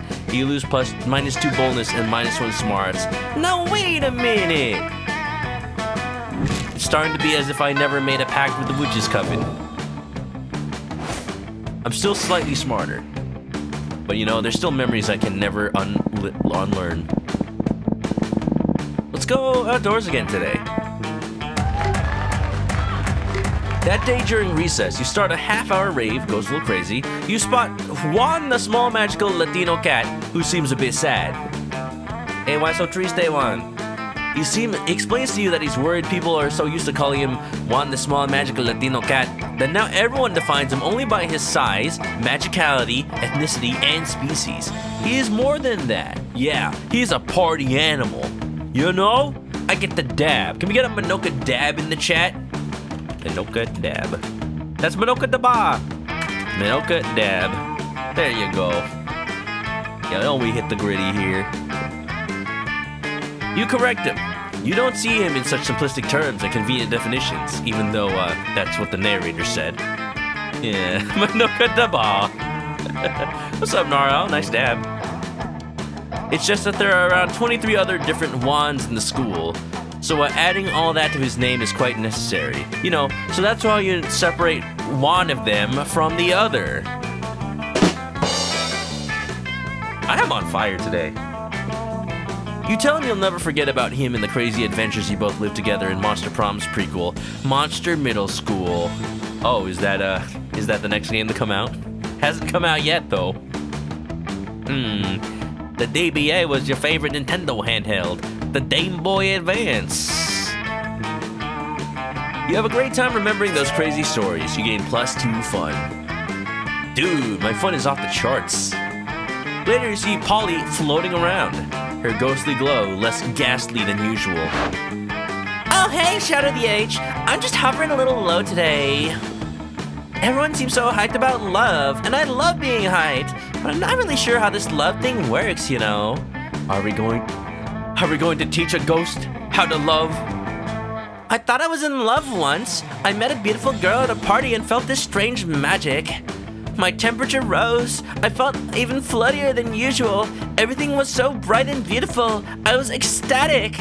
But then I remembered that I had taken literal ecstasy, so it was probably just that. Oh. Also the sex lights. Possibly the sex lights. Classic mistake, am I right? I've had some pretty good highs, but they say being in love is the greatest high of all. The next time I'm on a date with someone, what can I do to fall in love? Or float in love since gravity doesn't actually affect me? I've always wondered about that, like, how does a ghost stand if they phase through everything? Wouldn't they just, like, fall through the earth? But no, they just choose to be above ground. You'll teach her to love? I think we could all teach her to love. It's in the dictionary. But not if I keep losing smarts. Oh, you don't want Polly to float in love with another person, but you like Polly just too much to not help her, despite the consequences. Scientifically speaking, people fall in love faster when afraid. Do something fun with them, like getting stabbed. Oh, and you know that's something she can do, easily and safely. Stare deeply into their eyes for 14 hours. Like, 14 hours is cool and all. Staring is cool and all, but like, I do not have the attention span for that. Like, 14 hours is just like 14 hours too many. Unless there was like anime playing in the background or like in their eyes. And you know what? I have TV in my eyes because I made a pact with the witch's coven. Maybe ghosts are real, but we never see them because they're stranded in space. Yeah, the planet goes without them and they're not affected by gravitational pull. They end up like falling behind in their sleep and then they realize they can't find the Earth anymore. Damn. Like, is there a speed limit to ghosts floating? That's what I wonder. Like, could they even catch up to the Earth? Consider this, the Earth is hurtling through space at a certain, like, speed. So, like, if the ghost can't travel at that speed relative to, like, the cosmic background radiation, they're gonna get stuck. So I don't know. I don't actually know. 260,000 kilometers per hour. I do not know how you know that off the top of your head, but thank you. Well, unless a ghost can travel at the speed of light, that could happen. Which also means they could travel through time, probably. Let's get stabbed. OMG, great point. I love science. I mean, I don't, but I love it when it gets me drugs or gets me laid. Love, not laid, love, in love. With that, Polly disappears, literally, to begin her quest for the terror that is love. Here's the next question. When a ghost dies, do they retain their initial momentum their body had? They don't. They immediately... That's why they're like... They immediately leave their bodies. Because it's like, as soon as they die, their ghost just like... It looks like it just flies away.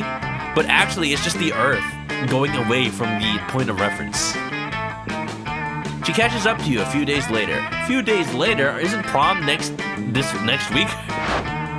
Hey, so I went on a date the other night with this super cute humanoid, and I took him to a getting stabbed party, just like you suggested. It was awesome. He was so terrified. It was like each time a knife entered him, he got more scared and more in love with me. And then the date continued because he bled out and died and became a ghost, so we had even more in common. See? Yeah. Oh no, I think I... Oh no. Oh no. What have I done? Like, I'm over it now, obviously, but I'm pretty sure I was in love for like 15 whole minutes. See? Glad I could help, Polly. I've assisted in murder. No. I just, assisted in love. And they say love is murder. So, you know, can you blame me? It's the only acceptable one. They say that, like, in French, the French term for an orgasm is a little death. So, you know, what's a little death? It's nothing. Next time, I'm gonna try and work my way up to 25. Polly, in love for 25 minutes? Maybe the next time it'll be with you! Maybe you'll even make it to 50 minutes. Or eternity. I mean, the fact that I can see the future means I know the answers to that question. Either way, you've opened up Polly's heart metaphorically to love and gained +2 charm and +1 smarts in the process. Hey! I'm a little worried I don't have enough charm. I don't know what stats everybody needs. But, like, totally, though.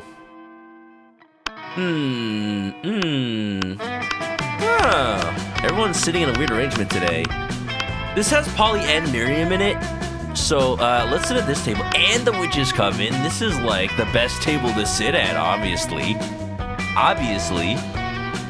If ghosts have mass, that means they have inertia. Yeah, that means they don't have mass and they don't have inertia. They only have, like, metaphysical inertia. They're only weighed down by the baggage they had while alive. That's the only mass and weight that they have. So, you know, that's why ghosts have to haunt places that like have great spiritual attachment for them and unfinished business because it literally gravitationally pulls them. Like, they can't escape. So that's why they have to stick around. That's the only mask that they have. Let's sit at the cool table. You arrive at your table to find the coven eating, and Polly and Miranda screaming. Sounds normal. They're under attack! Alarm! Alarm! Summon the guards! They're using their bizarro mind powers on me! The cute tall one is my less attractive evil twin! She uses shades just like me! Clearly because the evil twin thing! We're not attacking anyone. We're eating. What do you mean less attractive? Lies! Subterfuge! Ah! I can feel them in my brain making me less cool and sexy! Ah! Every single lunch hour. You can't allow your friends to be attacked. But the witch's coven is cool. Quick, save them from this fiendish menace. Joust them in Miranda's honor. Drug their food. Drug their food. I got it. We'll drug everybody's food with the party drug, and then everybody will have a good time. Easy. You reach into your pouch of drugs. Oh, you know, the pouch of drugs that you have all the time, your pouch of drugs. Your pouch of drugs that you keep on you 24/7, your pouch of drugs. And pull out a handful of miscellaneous pills. You know, the pills that are labeled for party time, sleep time, sexy time, no time, space time, which you sprinkle on the coven's mashed potatoes. What are you doing? Are you trying to drug us? Idiot, winners don't do drugs. You know what, how about we just move to another table? Suckers! They left their druggy potatoes! Looks like everything is turning out Polly. And Polly gets to eat the potatoes. Yeah. It's more normal than the biohazard bag. Hey, look, I'm just making sure that nobody makes contact with it by accident. You know what I'm saying? You know, you smell what I'm stepping in? Polly eats all the drugs out of the potatoes and then decides she's a canoe. A canoe that thinks you're kind of cute. Wow. She can roll my boat any day.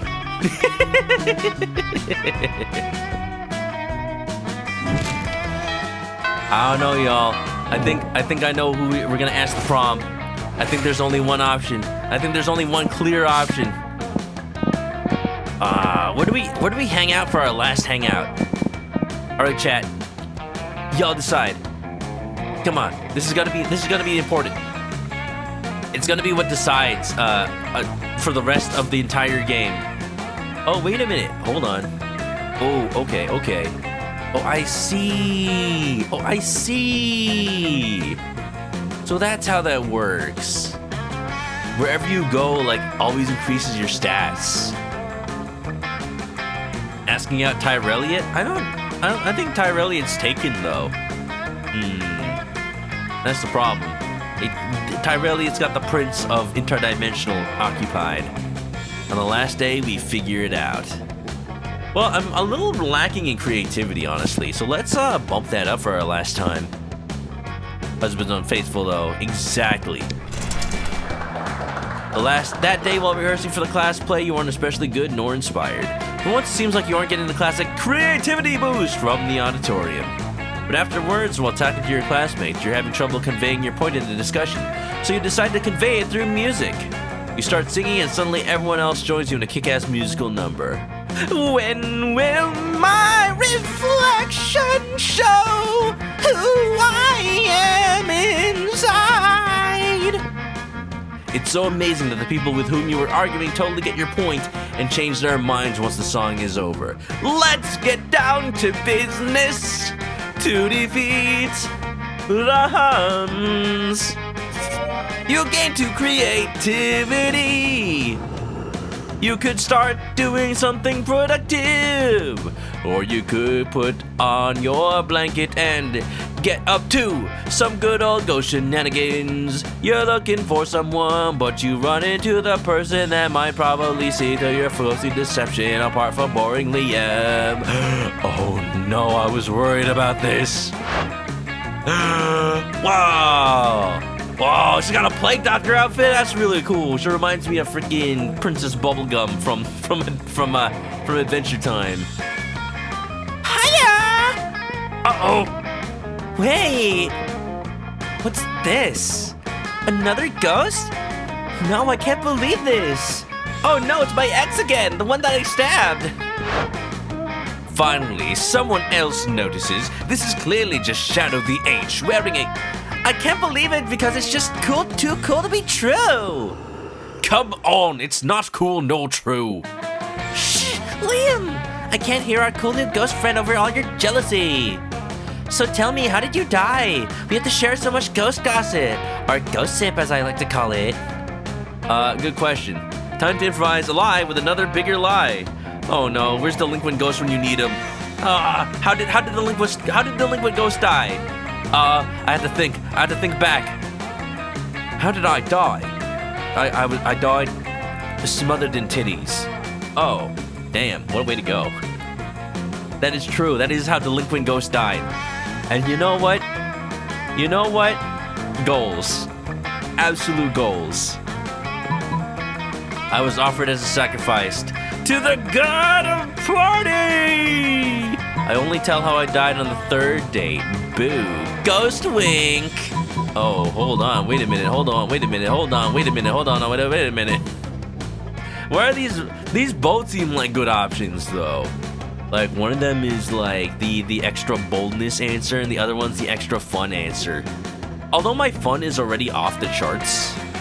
So well no, I think the way this works is judging by like I think how this works is that like my stats determine the chance of each of these working. One of them being like the charm answer, one of them being the fun answer. So I gotta pick the fun answer, right? I got 20 fun. So fun. Whoa! That's just stupid. You mean stupidly awesome? No, just plain stupid. Also, which god of party? Dionysus, Ninkasi, the dear person? Who cares, you party pooper? I'm just saying his story has more holes in it than the actual holes cut out of the blanket he's clearly wearing. Shut up, Liam. Yeah, shut up, Liam. Maybe we should sacrifice you to the god of party. You don't like such bad vibes, and because of that, you start dancing. Oh, okay. Polly joins you. Dab, dab, dab, dab, dab, ManokAdobo. ManokAdobo, dab, dab, dab, dab, dab. Dab, dab, dab. Ghost dance! I swear I'm gonna follow you around until you take off that sheet. Nope. Not getting out of this chair.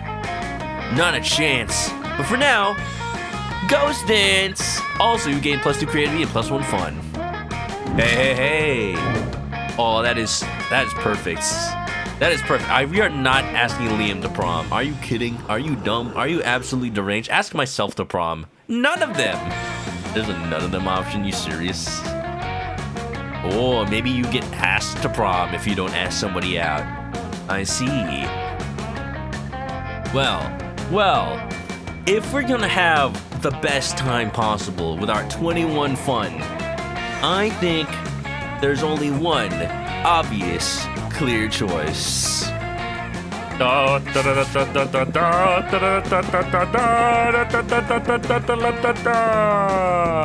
Ask the witches come in.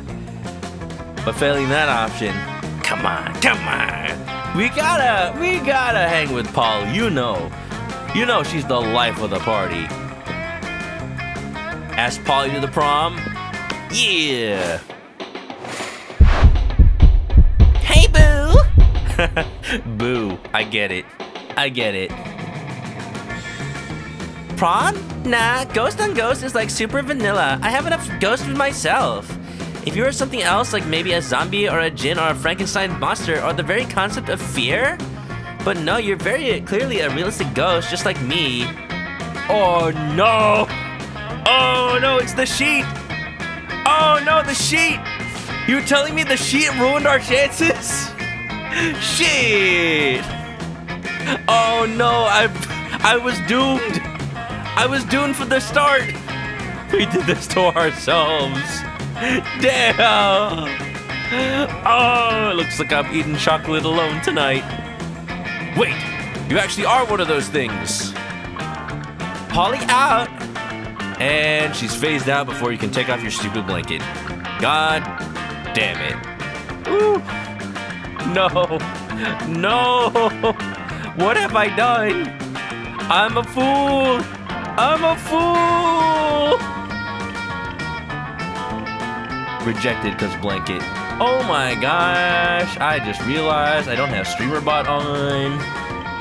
That definitely complicates things a little bit. Oopsie doopsie. Wait, I don't even have Twitch integrated throwing system on. I am a fool. I'm a great big fool. Try this one more time.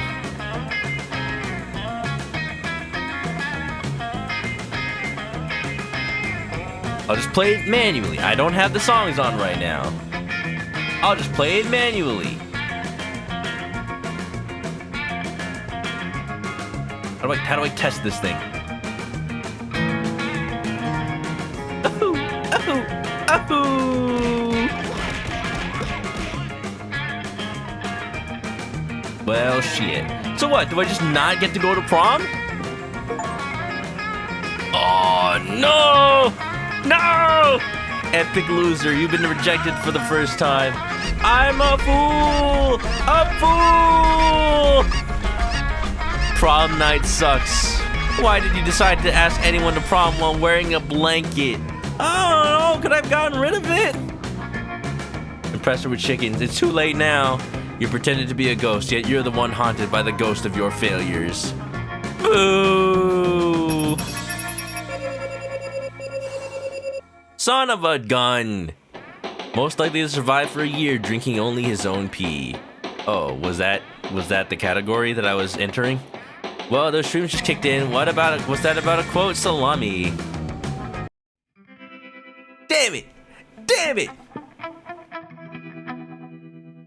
Well, you know what? I knew it. I called it. I called it. The moment I had bought the sheet, I'm like, am I actually ruining my chances? This is the kind of game where that's a thing, I suppose. Those 6 weeks were maybe the most epic and absurd weeks of our lives. After the monster prom, we kept on living their lives, falling in love, battling for friendship, and learning about who we were and who we could be. And you know what? Like it always does, life happened. Can't even win in a game. I thought we were like just totally on track. Oh my god, who's this girl? Wait, why can't we date her? Look at that. She'll just stare at you for eternity. Like it always does, life happened and it was wonderful. Well, you know what? I think we have enough time for another game. I think we have enough time for another match, rather. Match, game, another run?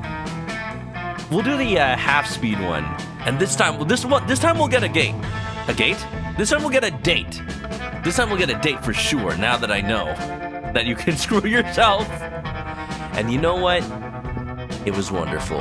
After some years, the Prince's Dimension became a democracy, mostly due to the public discontent with the royalty that spends most of his time in other dimensions.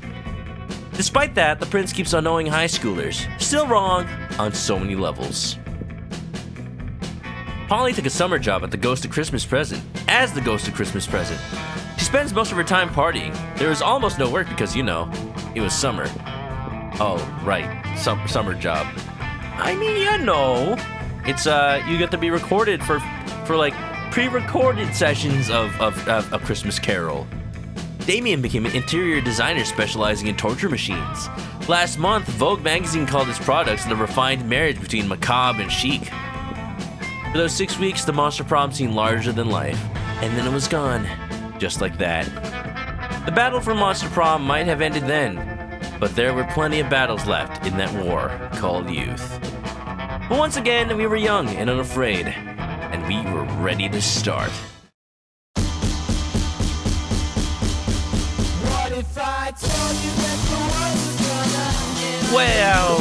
Wow, high school, y'all. That's how high school goes, bang bang. I actually think, because it's like, the fact that Polly specifically called out like a djinn or Frankenstein's monster. And this song is loud. Is that just me? The song is actually kind of loud. I mean, that's the style, like a rock band style. But this is actually loud. It's bopping though. It's bumping. Look at all these memories that we didn't do. Yeah, like Frankenstein's monster. Look at that. Bride of Frankenstein's monster. I think I was literally screwed by being Shadow Man. I think I was actually screwed by being Shadow Man. Oh wait, song got chosen in this game? I just realized. Oh. So they do have voices. Okay. Here's what we're gonna do. But why can't we date the cat?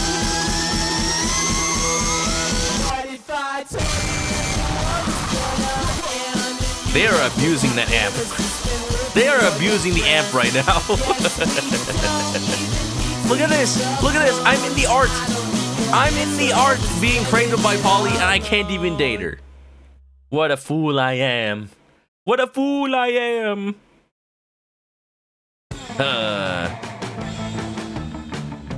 Well, unlocked. You just unlocked an erotic fanfic about dragons. This is about to get weird. What do you mean? How weird could it get? You unlock new 8 images in the gallery. Okay, we're gonna do another run. We're gonna do like a half run. We're gonna do the short run. And then I guess maybe we do the DLC? I mean, man. Oh man. I thought we were totally gonna get Polly. Like, I was convinced. Like, so many of the events were just like, she loved all of them, and you're telling me I was ghost zoned?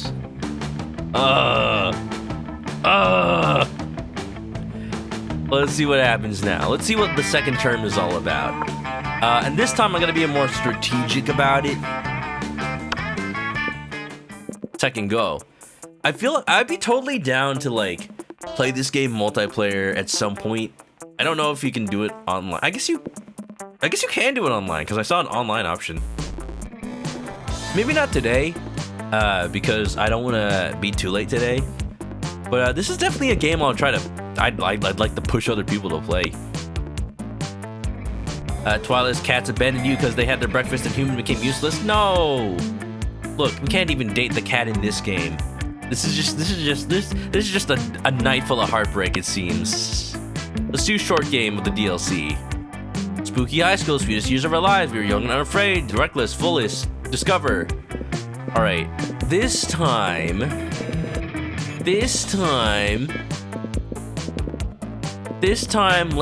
let's be sexy fire girl. Red. I'm sorry. Red is actually like a perfect name.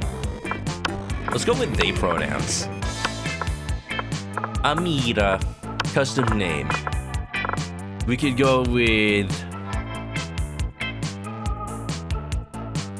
Keats Flamesman.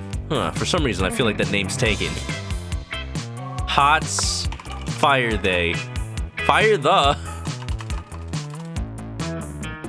Crispy? Oh, you know what, actually. That's perfect. And we had yet to experience its ultimate challenge, the Monster Prom. Ooh, I haven't seen the DLC characters yet, actually. I haven't seen them. I'm like, I've only seen like the wallpaper thing I use for the starting soon screen. Oh, I'm excited. I actually have, I ended up buying the whole Monster Prom bundle, 1, 2, and 3, because I saw that it was only like $15 for all of them. I'm like, that's big savings. Let's do it. In case I end up playing the other ones at some point down the line. What is this? Is it the same characters, or is it like a new thing? I remember it clearly.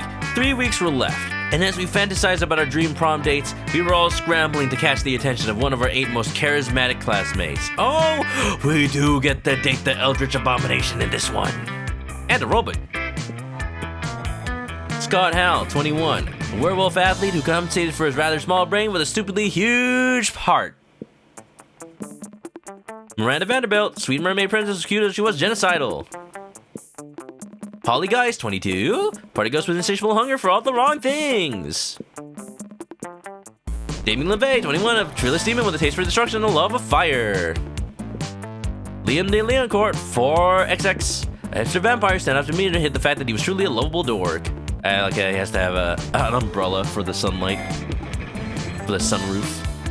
Zoe, forever? An eldritch cutie, he went from endless deity of the dark realms to the ultimate fangirl.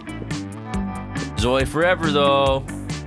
Calculester Hewlett Packard version 1.0. I'm sorry, HP? No thanks.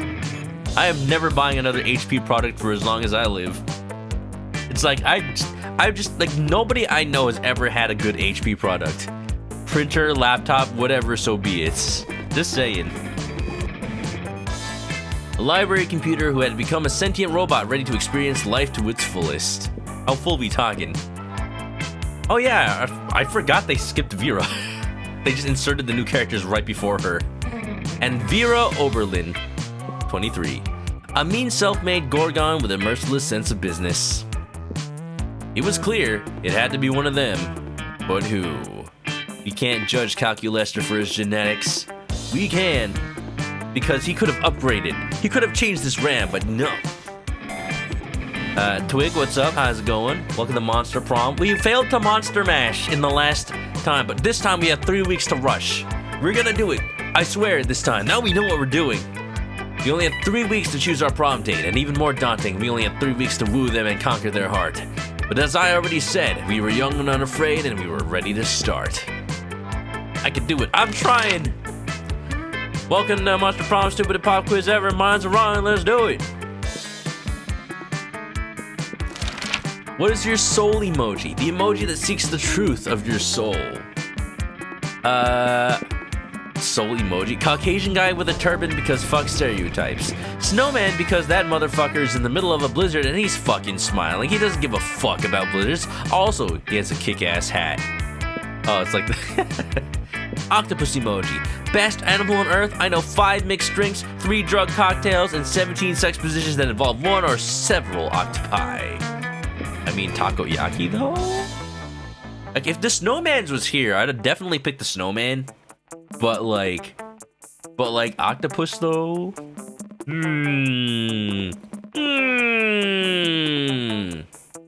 I'm sorry, I'm just gonna have to go octopus because it's Taco Tuesday, if you know what I mean.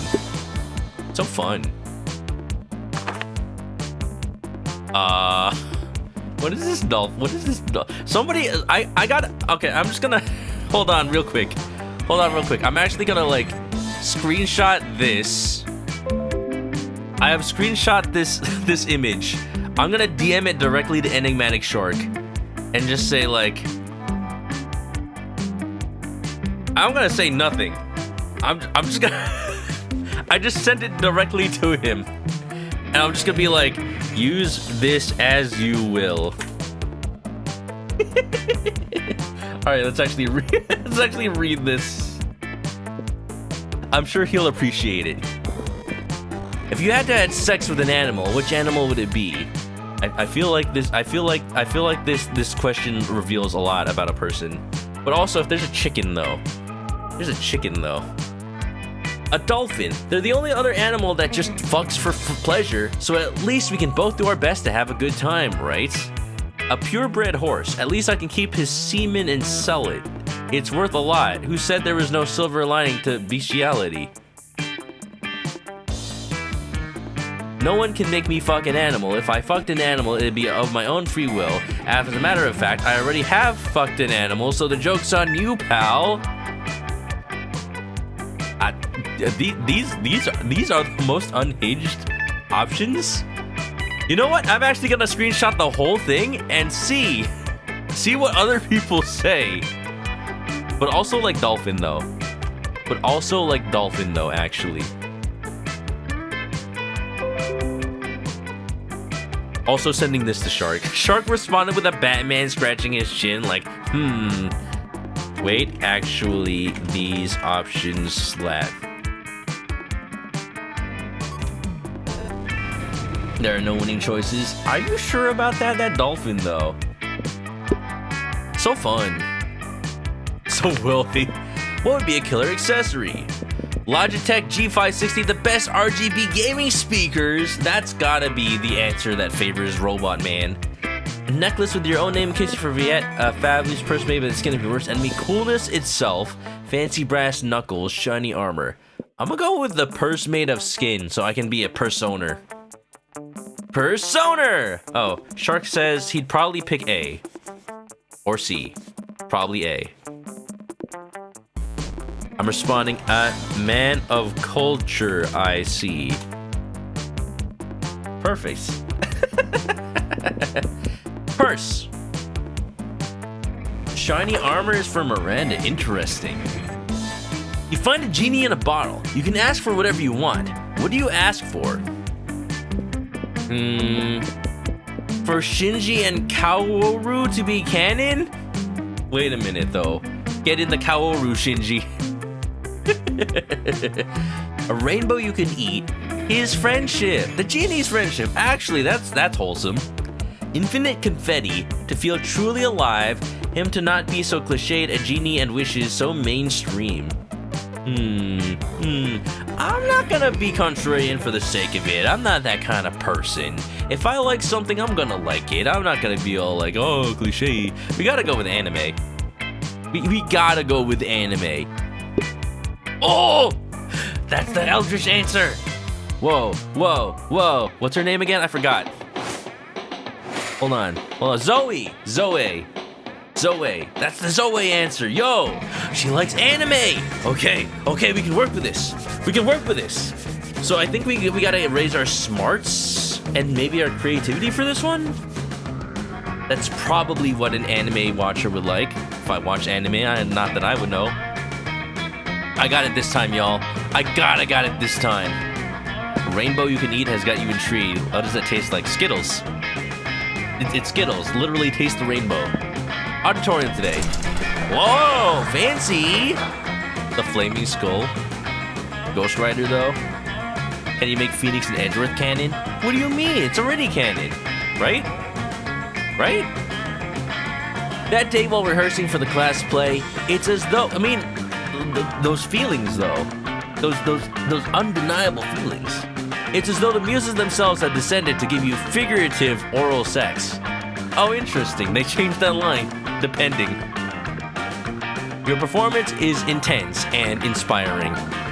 It will be remembered for generations, which is pretty rad by high school play standards, plus new creativity. You're trying to focus on your own love life, but the slobby makeout sounds coming from Violet and Tate are making it difficult. Excuse me? Who are those? Take that somewhere else. My snakes will never be able to digest their food if they have to watch this disgusting display.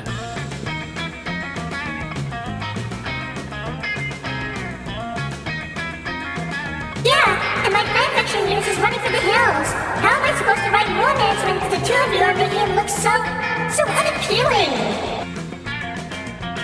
Who is this? Some kind of mushroom dude? This is not... Oh, I see. The classmate is the mushroom growing on the Yeti. Huh. And then he's just like a mind parasite slave. Okay, then I guess the sound of a mushroom is... Well. Sounds like somebody's a little bit jealous of our amazing, perfect, wonderful relationship. We're not bothering anyone. Oh, they're making out with each other. Moldy Yeti, huh? This game is clever. I like it. You commented on my fanfiction, still not as romantic as Every Day with My Bae, and then a bunch of heart eye emojis and stars, and also the kimono emoji? Why did you comment the kimono emoji? Oh, the filter was off for that one. Why did you comment the kimono emoji? You see, Zoe? This is why it's better to be a strong, independent nightmare creature. Terrifying women terrify women. You don't know what you're talking about. Crispy, you're always trying to romance your classmates in various unlikely ways. It's a couple of you versus a pair of people who don't understand the joys of being in a couple. Go on and be the tiebreaker. Well, if Zoe and Vera don't want to be in relationships, it's going to be hard to get them into a relationship with you. Time to convince one of them. Oh, you know. Let's see what they say, though. Vera, historically, the only reason why people married was tactical alliances and increasing the wealth of both families, so really marriages are a great way to solidify and increasing power and material gain. Zoe, when you're in a relationship, you can do silly couples costumes for Halloween like peanut butter and jelly or puberty and shame. And you can do group cosplays when you go to anime conventions, like, oh my goodness, Anime Expo though?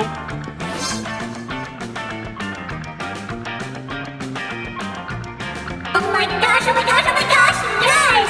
This is exactly why I became a high school girl. To do couples Halloween costumes? That's oddly specific. Puberty and Shame is such a classic. Oh yeah, I love that TV show. Puberty and Shame with Garter Belt. It's a good show. I heard it's getting another season. Did the second season of Panty and Stocking with Garter Belt actually ever come out? Like, I know that it was like a myth for so long, and then they actually teased it. Let me see. Panty and Stocking Season 2. When did it get announced? Yeah, it says 2023 release, but then it didn't happen. Weird. I guess it might have been just delayed. I mean, I would hope it got delayed if it wasn't done, so, you know, not to force anybody to crunch. Maybe this year release. You know what? I'm liking Zoe a lot already. Anyway. Yes! Trusting with your love is salt and pepper, a key in the lock, raisins in the air conditioner. Excuse me, run that one by me again? Key in the lock? I mean that's like, it's a metaphor for sex. No, I mean the raisins. Oh, what's going on? Windows and doors, a bulletin board, and a water fountain? Okay, now you're just listing whatever you see. Ooh, couples costume idea. Go as Violet X Katie. Or Miranda X Damien. William X Damien. Calculester X Sky. Calculester X Miranda. Now you're just listing our classmates. Of course, if you can't cosplay as your own classmates, how the hell are you gonna cosplay anyone else? Can I get an amen? Amen. Of course, Zoe is a Boo Paul's Drag Race fan. Boo Paul. Point is, you made her super happy. Maybe one day she'll cosplay the couple of Zoe X Crispy. Ooh. +2 creativity and +1 charm to you. I like it. I think I chose the perfect first one. Bulletin board and water fountain. A match made in school. Absolutely. Alright, I'm gonna go buy something, but hopefully this time I'm not gonna screw myself out of the ending. Victoria, what's up? Manok without Yakuza, you can come in. How we doing? Oh, you know, we're just getting ready for the Monster Mash in 3 weeks. 3 weeks, we have to date the monster of our dreams. But I don't know if I can do such a thing because I need to raise my stats. I need to be more culturally cultured. No tentacle costumes? I mean, why would we? We're already tentacles. Alright, let's talk to the cat shopkeeper. Shouldn't you be out there trying to romance a classmate or something? Welcome. Alright, here we go. I have to wonder. I'm too poor for the dragon heat! Cheesy and stupid, you can't stop reading it. I actually wonder. Because it's fan fiction, right?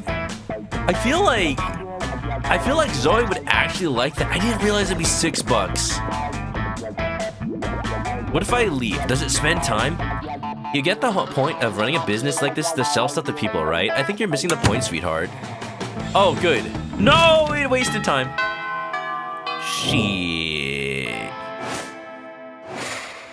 Well, I wasn't... Okay. I think we can still work with that. Here's the plan.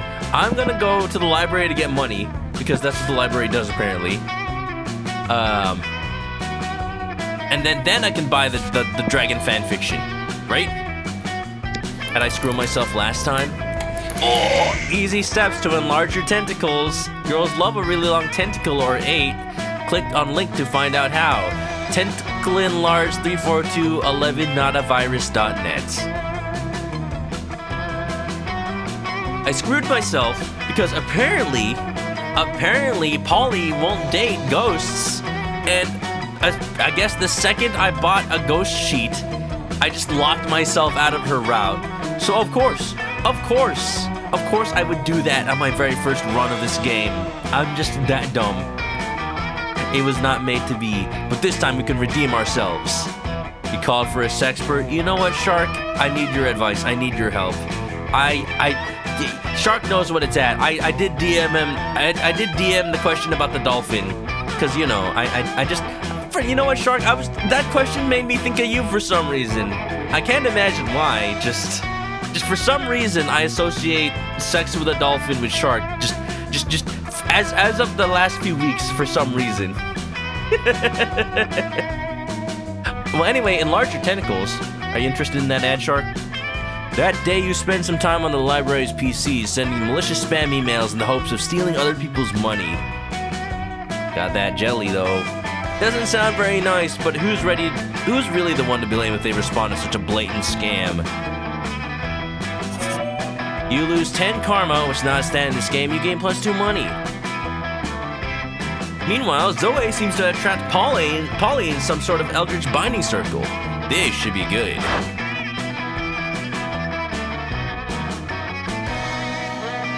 Tell me! Girl, where's your chill? I already told you like 1,000,000 times how I died. Yeah, but each time you told me something different. Tried to fuck a toaster, suffocated by good booty, gun salad.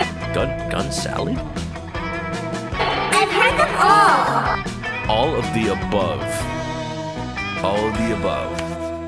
But also the fad diet. Ugh. The only thing you care about is 10 tickles. Well, you should have gotten that on your 10th birthday, Shark. I don't know. Your childhood clearly was not fulfilled. File has been chosen. Got a cat on lap. Finally, appreciation for being the one that brings food. Now this is clearly the perfect Valentine's Day. Unless it's February 15th over there, Twyla. The toaster, though. Oh, so they just played Persona 3 Reloaded, huh? You know. If you know, you know. But what's the truth, Polly? Huh? It's none of your business. No, but it is my hobby, and hobbies matter, Polly. Plus, the fans have a right to know. I just realized that one of Zoe's hands just is a tentacle. Fans have a right to leave me the hell alone. Secrets are sexy. If secrets are so sexy, then how come God invented online encyclopedia TM? What? You're a god. You know that's not true. Now let me out of this binding circle. I've got haunted math next period. Sure, I'll let you out. If you tell me how you really died. Just making sure. The voice filter is working, right? Just making sure. Like, hold on, let me listen for myself. Like, tell me how you really died. Come on, tell me. You really died. Come on, tell me. Alright, okay, perfect. It's working. It's working, absolutely. Sometimes I'm just worried, because, like, in times where voice mod has totally looked like it was on, it was not. And it just lied to me straight up. Polly gives you a pleading look. Zoe gives you an excited look. As usual, it's up to you to figure out who to help. Well, I mean, Polly rejected me last quarter, so, like, I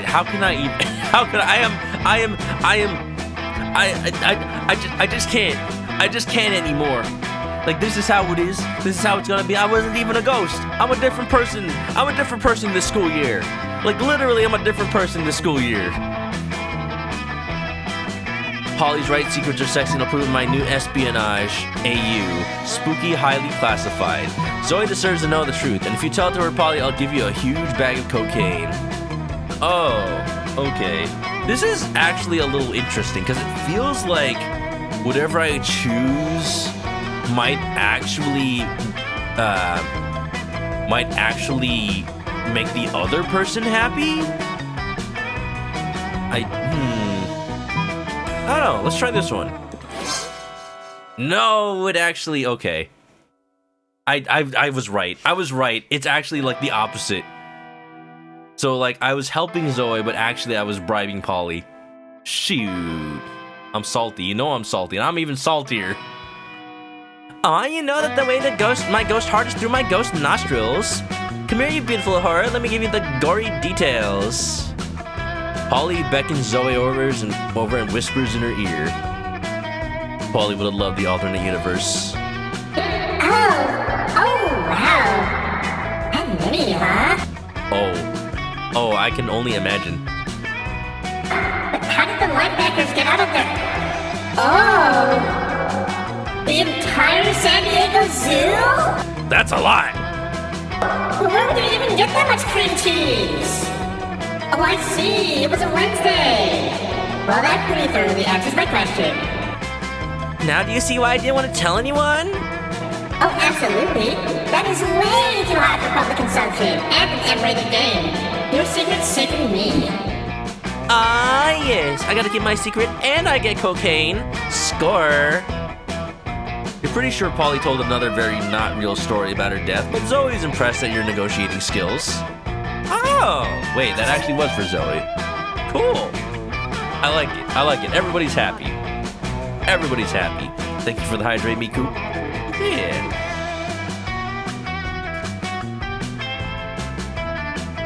Wonderful.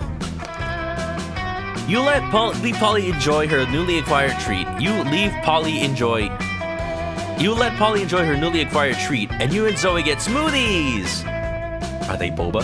I hope they're boba smoothies. But like instead of boba, it's probably like frog eyeballs. They're natural. You gain +2 charm and +1 fun. The Chamois, nice fifth. Welcome on in.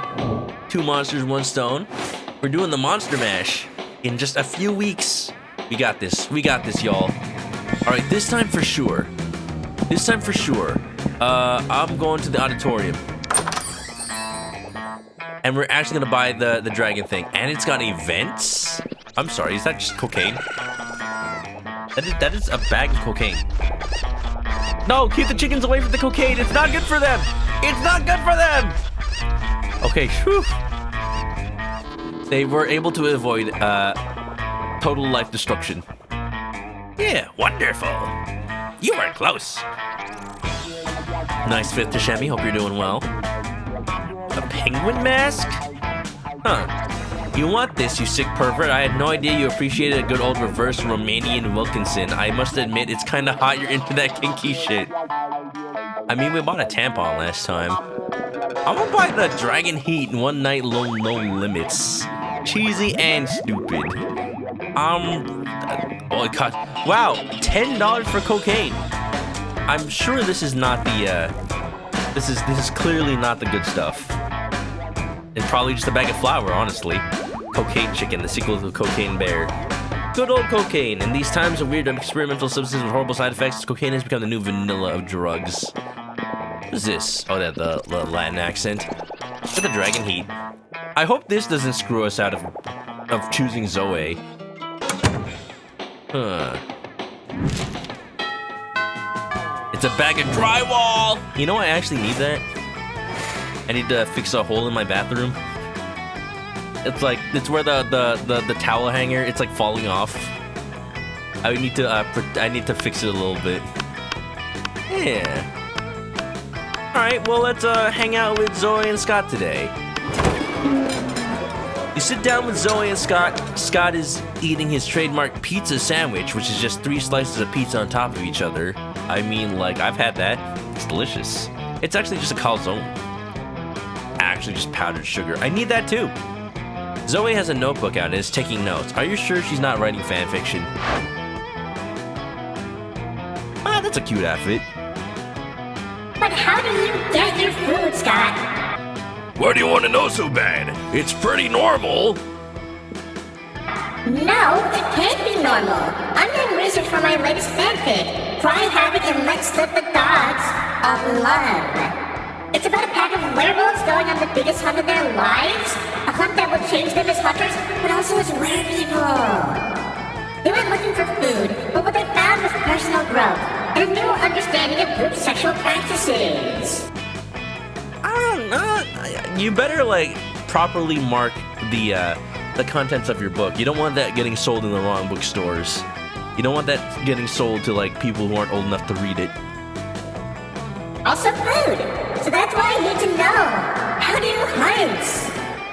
Oh, well, normally I go to the cafeteria and I ask for pizza.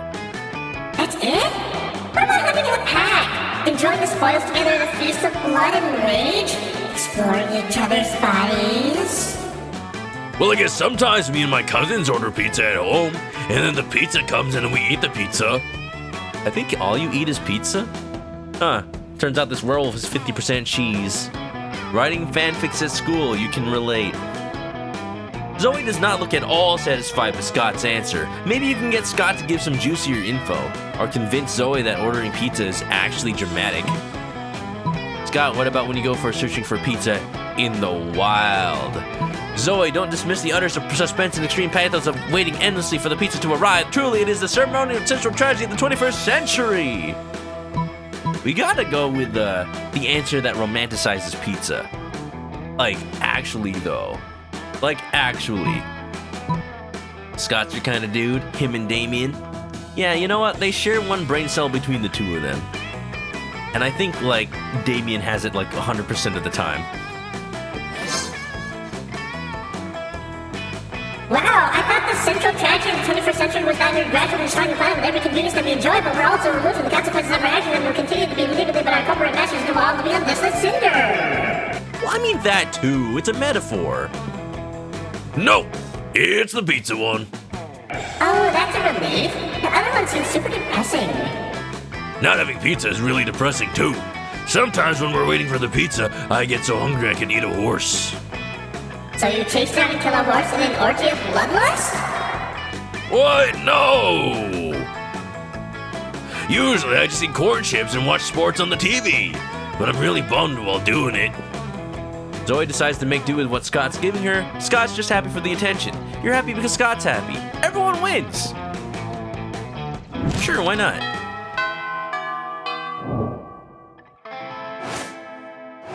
We got this, y'all.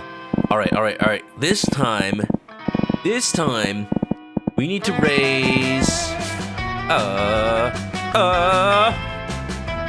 I think we need to raise our ding dong lunchtime. But it's not lunch, it's dinner time. Who's for lunch, Shark? Who's for lunch? More money? I mean, I don't expect to buy anything.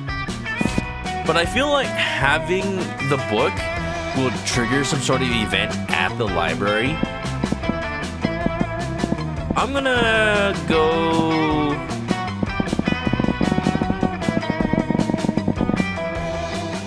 I'm going to... I just... With only 3 weeks in this run, I don't think it's worth it to buy something else. But also, like, the library probably does something with the book. I'm going to the... I'm thinking library or auditorium. We have to like min-max this one because it's so short. Or class. We go to class. Try library. Poker face. Poker face. Sharkbait07. Oh, Shark, we found your online gambling account. I'm sorry. It's all right. We'll let you win though, because we can share the winnings. Prowl. That day you spent some time on the library's PCs, playing some good old online poker. Gambling seems like a stupid and dangerous decision, but who cares? This time it paid off, so fuck it! You gain +2 money. Having money opens options. When I helped Zoe learn Polly's death, you don't think you do it unless you have a certain level of money? I mean, I didn't have money during that. I bought the book right away. I think. Oh, well that was, well... I don't know, maybe. Because that event was right before I bought something, actually. I don't know. I didn't actually buy the cocaine. Because I had money, like... I don't know. We'll see. You're wandering down the hallway reading Dragon Heat. As discreetly as you can, just like the Discreet 4. Which apparently isn't very, because Polly and Vera clocked this immediately. I had 5 money. Because of the event, I had 7 money. Are you actually mostly reading erotic fanfiction about dragons? Because we love Dragon Heat. I'm all about 19th century Russian literature, but a ghost girl can't say no to some erotic fanfic, am I right? I'm literally been working on my Morgana von Brestrike cosplay all week. Who is that? I think I need a photo for reference. Don't worry about why. Speak for yourself, Polly. I've never. Okay, fine, I'm really dragging people, but don't go around just telling people. Shh, we're clearly safe with them. A fellow Dracophile can always be trusted. Ma'am, I was just trying. Are you sure? I mean, anyone into Dragon Heat must have a wicked mind. 297 chapters and counting, and they still managed to amaze me with all the new levels of wrong. Yeah, right? I fucking love it. Yet I must admit I'm a bit vanilla when it comes to fave chapters. Mine is the one where Harold McDonghard, Horace the Hydra, and the deranged Draco Delacourt had to rest in an inn after the Choking Bay adventure, only to discover they have just one available bed. Everyone's a freak at this school. Also, everyone's just like an adult at this school. You know, for extra consent. There's only one bed, the classic fanfic treat that never fails. Trick, not treat. Ha! Yes, that one was good. I personally prefer the one where Vanessa Rhea unmasks her masked savior after a passionate kiss, only to discover it's herself. And then they totally bang. I mean, like, you gotta practice self-love. What the hell? How the hell? Time travel? Cloning? Time traveling clones? Only one bed, relatable. Hey, you know what? Apartments are expensive. Bedrooms are expensive. Being lonely is expensive. I'm not a fan of time travel, but sign me up for some good self-cest. Amen! Where's walking erection in this game? I'm starting to feel like it's just the character. It's just a player character at this point. Living is expensive. Just look at Polly. She doesn't have to care about living costs. What about you, Crispy? What's your favorite story arc? Nothing to worry about. You'll just be revealing your inner kinks to us. No pressure. Oh, cool. I'm glad I'm doing this live on Twitch chat. Yes. Easily, the Sexcalibur arc, where they want to discover the chosen one who can control the mythical Sexcalibur dildo, and they have the super orgy so everyone can have their turn with the dildo. Oh, I never watched that cut of Monty Python and the Holy Grail. Who are we doing live on Twitch chat? Well, that's the question, isn't it? Lolo Frosty, welcome on in. Welcome on into this event, apparently. Yo, Shark, should we just get Drewby to play this game? I feel like, because it is multiplayer, actually. It's a multiplayer visual novel kind of thing. Because like you can compete with other people to see who can like get dates, and you can just like steal dates from other people. Although sharing a dildo is just like unhygienic, though. What about this exclusive chapter I've written myself? Oh, the question is, I don't think I'm creative enough for this one. I don't think I am. That's the problem. If you can convince him, he doesn't listen to you anymore. Damn. Yeah, it's kind of like a board game party game, which is actually kind of cool. Like, it could be a nice, like, thing to play with friends. You know, friends who are just as deranged as you are. Let's see if I'm creative enough for this one. I'm actually curious. So creative. What will I come up with in the far reaches of my deep sewerage of mind? Okay then. Our super secret chapter. What? Let me see. Mira takes the pages from your hands and they both start reading. They devour your piece of art in mere minutes. Wow. Yeah. Boo, this is wonderful. So full of twists. Harold all unsettled from being betrothed to the evil queen, Rose Queef. Rose Queef! Oh no! Lola always looked and left when she was to play this. We wanted to see what this game was. Well, apparently it's this. Apparently it's Rose Queef. And then it turns out that the insecurity wasn't due to marrying his mortal enemy, but because he didn't know if he could please the most sexual dragoness of the 8 kingdoms. Kind of nice that you show him so vulnerable.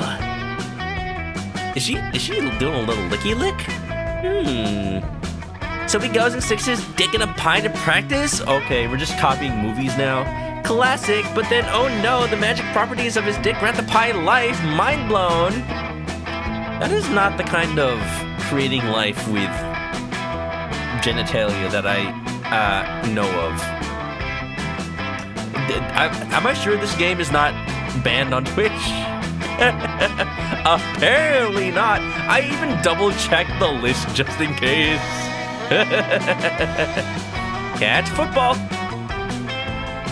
Are these both females or non-binaries? These two characters identify as female, but the player character, this time I chose a non-binary female presenting character, which is cool they let you do that. At the very least, that's the character I've chosen them as. And it's pretty cool. Their name is Crispy, because they're a fire demon. Yes, I thought for a moment it was a cheap trick for comedic purposes, but then you went all in with the love triangle between Harold, the Queen, and the pie. The pie! Right, because the pie's alive now.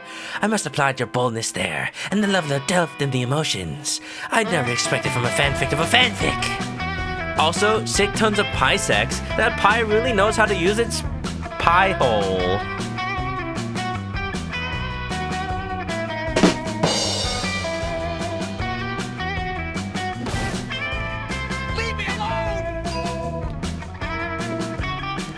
Crispy here is the Dostoevsky of cheap erotic dragon fanfic, sweetheart. You should post it. You'll be monarch of AO4 in no time. What kind of game is this? I did not expect it. I honestly did not expect it to be this unhinged. But like, in a way that still appeals to my millennial mind. Oh, Windy knows AO4. What are the 4 O's in this one? Jesus. Jesus. They were not kidding with the pie twist. Oh yeah, it twisted something, that's for sure. Yes, a brilliant deviant mind is definitely arousing. Fuck yeah, it is. Maybe someday you could write an erotic play for us to enact, if you know what I'm talking about. Y'all know, Polly. But sure. 6 skills in fanfic writing, the obscure skill for impressing your classmates. Here you go. +2 smarts and +1 boldness for you. That's pretty cool. Damn it, we're on week 3 already. Okay, I feel like we need to like catch up when it comes to creativity. We're gonna go back to the auditorium again today. I am assuming that's the stat that Zoe wants. I'm assuming. Like I'm going like this time I'm like I have a very like explicit idea for who we're trying to date at the end of this. So let's see if it pays off. Love this character, right? Right? They're hot. You know what I mean? The fire hair like really sells it though, because it's not just fire, and it's not just hair, it's fire hair. The design though, mean design, like yeah though, and like this isn't their normal costume. They're like in a play right now, but still though, fire hair. That day while rehearsing for the class play, you do a terrific job at acting. You act so hard that some of your classmates in the audience throw roses at you, 7 roses to be exact, and they all burst into flames because my temperature exceeds that of the sun. Damn, roses aren't a valid currency or stat in this game. Anyway, you check your converter app to see if this can translate into something a bit more useful. Seems 7 roses equals 2 creativity points. Sweet. Later, you're carrying around your precious dragon heat, again with the dragon heat, when you're spotted by Miranda and Damien? Yo, Damien's got some cool armor though. Oh my god though. Oh man. And like I was thinking of I can't. Y'all know what emote. Y'all know what emote. Chibi Gamers got it. Y'all know what emote we need to put in chat right now. Damn it. Damn it. Hi, I'm Daisy. Oh. Like, Miranda was gonna be my second choice. If I had known that Polly was gonna reject me, I would have gone for Miranda. But damn! You know she's Princess Daisy. Wow, Dragon Heat! I love it! Also, you may not know this about Damien just by looking at him, but it turns out that he is too hopeless romantic at heart. Are we reading the same series? I'm in it for Dragon Dong, Mary. Nothing so bad yet so good as the billionaire dinosaur made me gay. Damien, you're being utterly really foul. Don't profane the deep emotional connection between Harold McDonghart and Godiva Guillotine. Deep emotional connection? Yeah, something's deep. Is that why the latest chapter ends with Harold finally boning Godiva and then she wakes up to find him gone? The cliffhanger must be entirely misleading. People simply don't abuse each other's love and trust that way. I worry about you, Miri. I really, really do. I just desperately want to know what happens next in Dragon Heat. Do you think Harold is capable of being so mean-spirited? True art imitates life. Let's look at Damien's sexy messages to see what he's capable of. Harold may or may not be a scoundrel, but love is alive and well. Let me take both of you on the greatest three-way first date ever to prove it. I mean, we're just writing fan fiction at this point, so why not? We literally wrote it in the last option, so let's just go ahead with the three-way. Not so Oh, no. My charm, it's not enough. In the midst of a school day? Why, my duty, responsibility, and breeding say no, but my heart says yes. I have a midterm in Interdimensional Peace 305, so anything's better than that. Oh, huzzah! I do love being courted. Let us flee to the absolutely most romantic day that has ever happened to me, ever. Yay! Oh, fuck. Somehow, despite spending all your time in school daydreaming about dating instead of studying, you still know nothing about romance. You bring Miranda a bouquet of fish and Damien the head of one of his enemies, which actually turns out to be one of his friends. Whoops. I mean, fish? The date is over before it begins. How are you supposed to know Damien had friends? -2 smarts, -1 charm. Shit.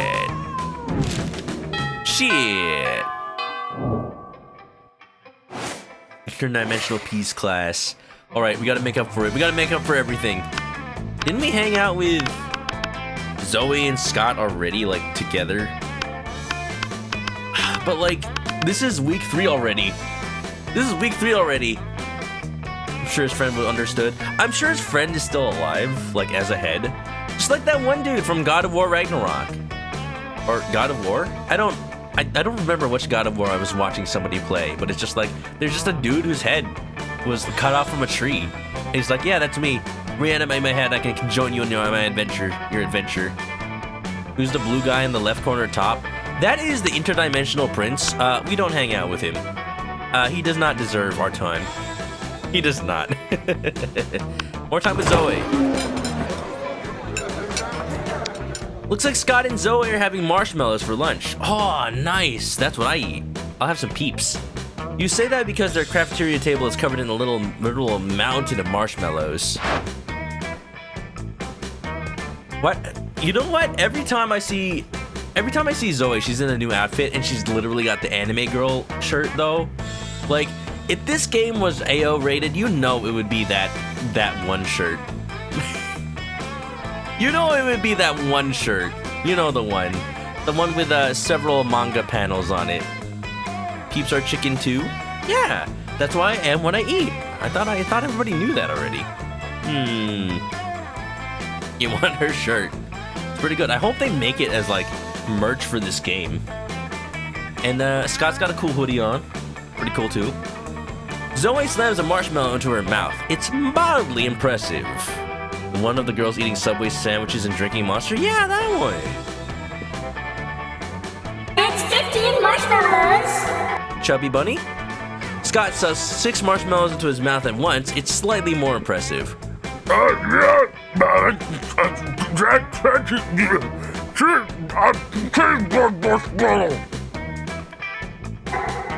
didn't want to have to do this, but you leave me no choice, rival. Zoe begins to glow purple and convulse. Convulse, you say? Her tentacles swell. You smell death itself. Chaos! Go to world! Sacrifice! Sacrifice! Sacrifice! Oh. Kinda hot. A cloud of marshmallows rise up into the air, and Zoe's countless mouths all open with an infinite hunger. All of the mallows fly into Zoe's gaping maws. The cafeteria windows open as all marshmallows in a 50-mile radius do. That is like the entirety of LA County are summoned to their doom. It is unspeakably impressive.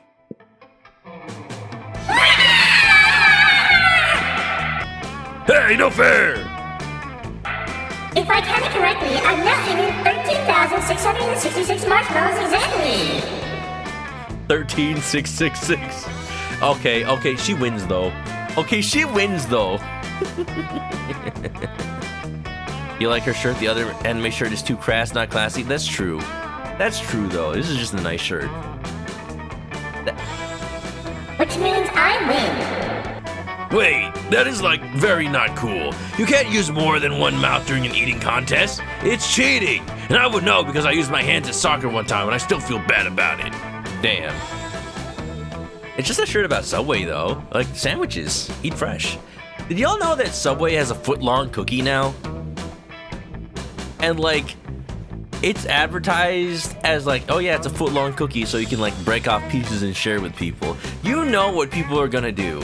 You know what, they probably doing this on purpose to attract like influencers or something.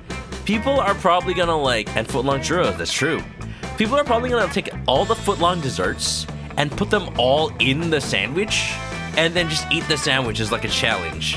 But like the fact that I haven't seen it happen yet probably means that Subway's advertising campaign is just failing. Because it's like too obvious. It's too obvious to do. All that's gonna happen is you eat a cookie inside a sandwich. And I'm like, I'd do that anyway. So like, by secretly encouraging us to do it, it's not very, it's just too corporate, you know? I'll just eat the churros by themselves, thank you. In, out, the fillings, out hot, eat the sandwich. Her shirt looks like Giffany from Gravity Falls. Yeah, Giffany. You know what? Kinda, yeah. I wonder if the developers of this game watch Gravity Falls. No way, I didn't cheat. The validity of this impromptu marshmallow match is my whole reason to live. And my whole reason to not destroy this amazing marshmallow-filled planet. Quick, referee this athletic dispute before the whole planet is destroyed. We can't control how many mouths we have. That's not nice. Scott, are you a good boy or not? Scott, play smart and be creative. Don't you have many other holes you could use to win? Oh no. Oh no. Oh no. Oh. Lola says, oh yes. Oh, that's true. I forgot.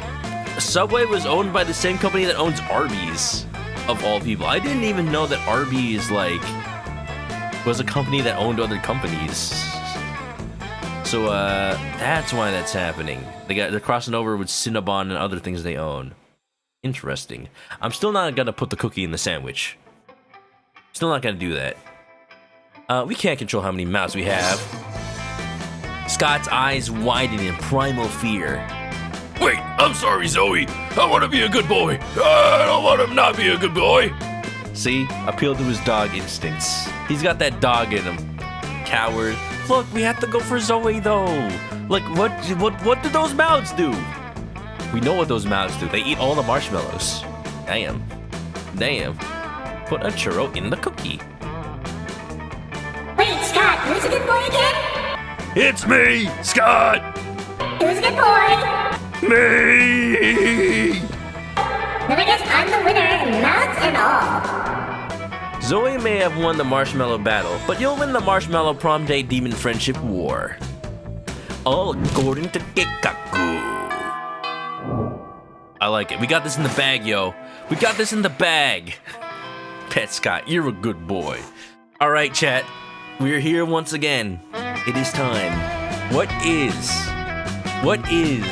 the place that will definitely win Zoe's multiple hearts? Each mouth going to a different heart, as you can see. That's what the mouth do. That's what the mouth do. Should we just waste the time at the bathroom again? Let's see. I don't actually know what stat would be even helpful at this point right now, but I feel like charm is a lost cause. Smarts might help us a little bit. I honestly don't think it matters, because last time for the last day, it's like you didn't get your stat bonus. I think there are no more stat bonuses. I think it's like the events. I think it's what I thought. Like the stats choose whether or not you succeed your die rolls, and the events themselves give you points with the people. Something with water? Water. I don't think any of these places have water. Boldness might be the thing to get up, but then we just go to the bathroom. Is going to the bathroom really gonna get us points with Zoe? Maybe?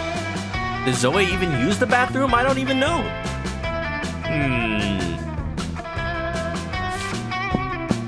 Well, bathrooms do have water. Oh, dang. That day you skip class and just hang out in the bathrooms because you respect no authority. I guess some people just want to watch the world burn by skipping class and hanging out in the bathrooms. You get +0 shits, but you gain +2 boldness.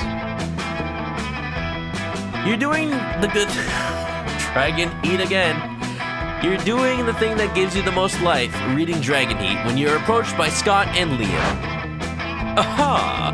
A fellow connoisseur of the Dracophilic arts. I find it really funny that this book, I thought this book was gonna get us events with Zoe, but like literally it has gotten us events with everybody else. A fellow connoisseur of the Dracophilic arts. Here, Scott and I are also sexperts on the topic, an unexpected duo. Yeah, Liam and I are fandom buddies. We love to discuss the things we love in our favorite stuffs, wikis, and forums. We're the best fandom buds, even if we don't always agree with the Starko and Markapoo thing. I'm sorry. Star versus the forces of evil. I feel like that show had potential, and then like people just stopped talking about it. I mean, the show ended, but I feel like from what I've read about how people feel about the show, I've only watched like the first season, so I thought it was good. But then like people are saying like they just totally flubbed the whole like will they won't they stuff and character growth and development. Like I think like what I've read is they wrote their characters to go in one direction, and then what probably happened is that like the network was forcing them to end, so they had to like immediately go into the will they, even though their characters were diverging, and they had to undo their character development or something like that.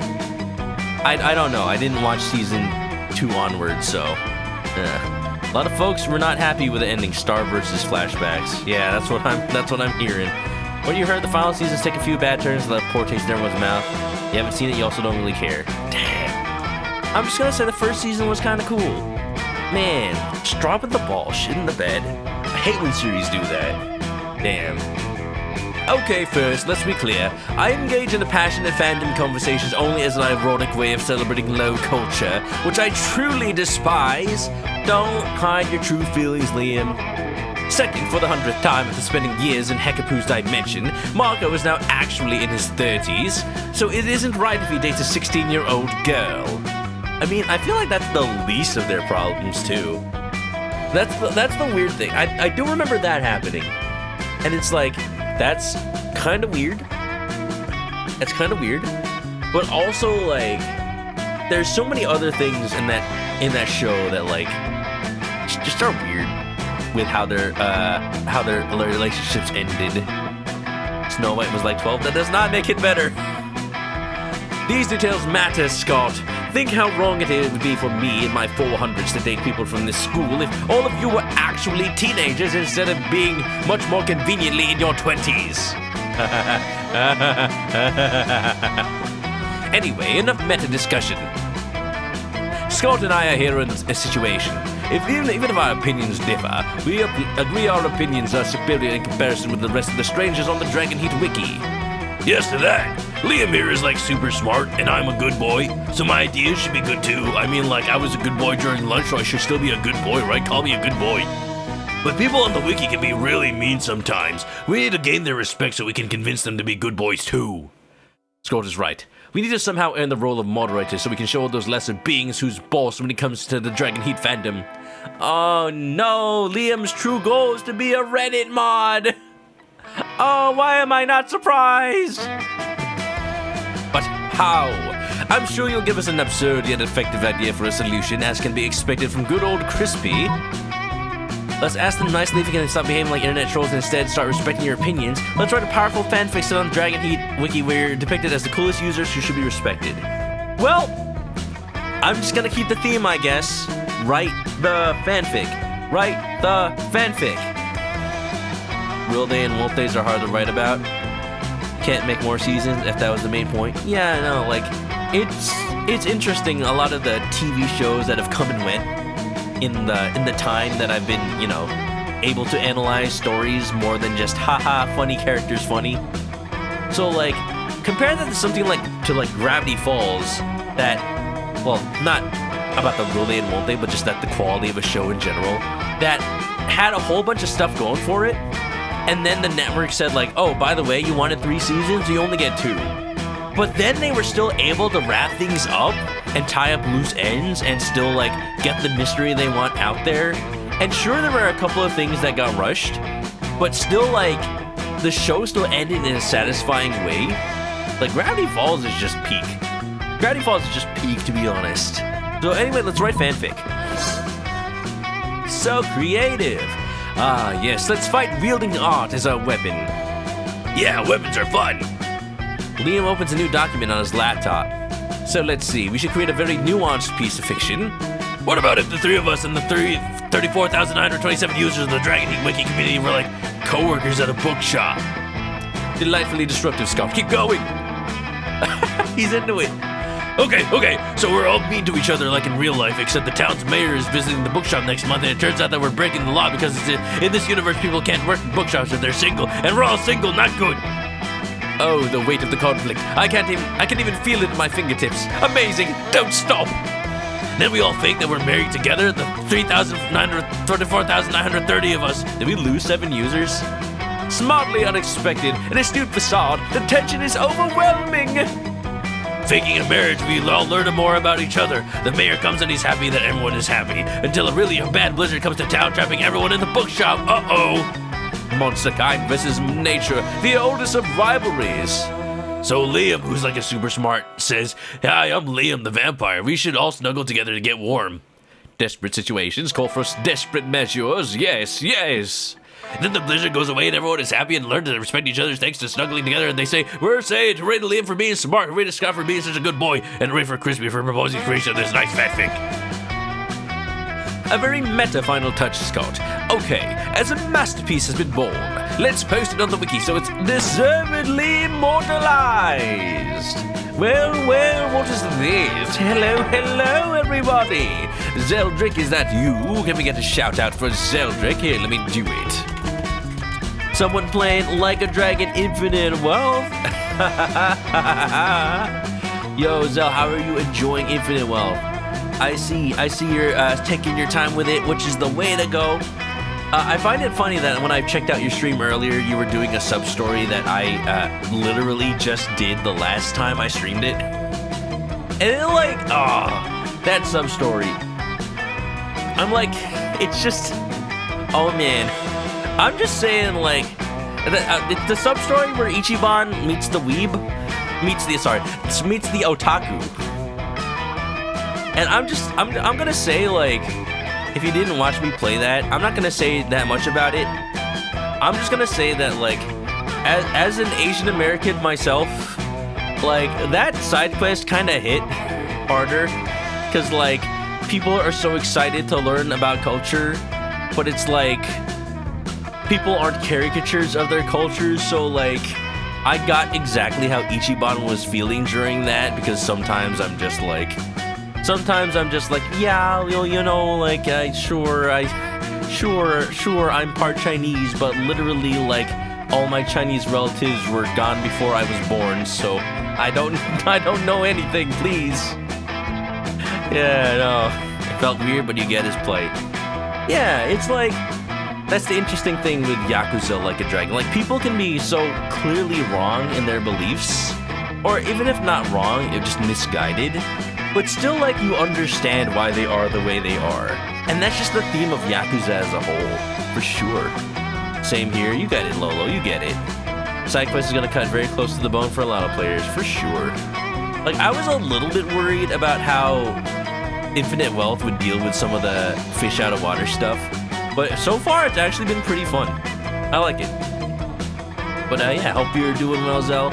Y'all go follow Zell if you are not already. He's a big fan of Yakuza, as I've seen him play Like a Dragon and Infinite Wealth now.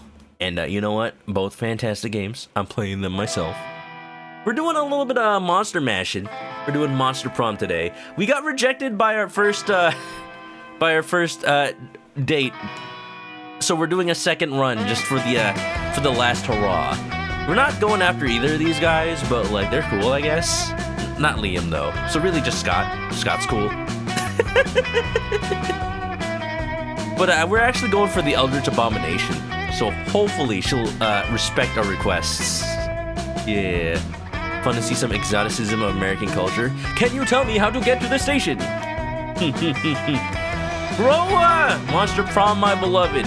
Roa, you will absolutely love. I'm so sorry that we're like almost close to the end of the second run, and that's probably all I'm gonna do tonight. But oh, this game has been super fun so far and unexpected, and I'm sad to see it go. We got rejected by our first choice, Polly the Poltergeist, because I am a fool and I got the bed sheet with the holes in it, and apparently she won't date you if you have that. And I'm just like, damn. I saw this coming. I even said it out loud while I was buying it. And this time I'm trying to be more careful. So this time, let's hope. This time we're going for the anime-loving, fanfic-writing Eldritch Abomination, Zoe. And I tried to buy the Dragon fanfiction because I thought we'd get events with her. But apparently that hasn't happened and there's no more time left. So we'll see what happens. You'll watch the VOD. Monster Prom is one of your favorite series. Yeah, I saw that there were 3 games, and I'm like, this is actually pretty interesting. I'm actually like considering. I just realized the cursor is just kind of like.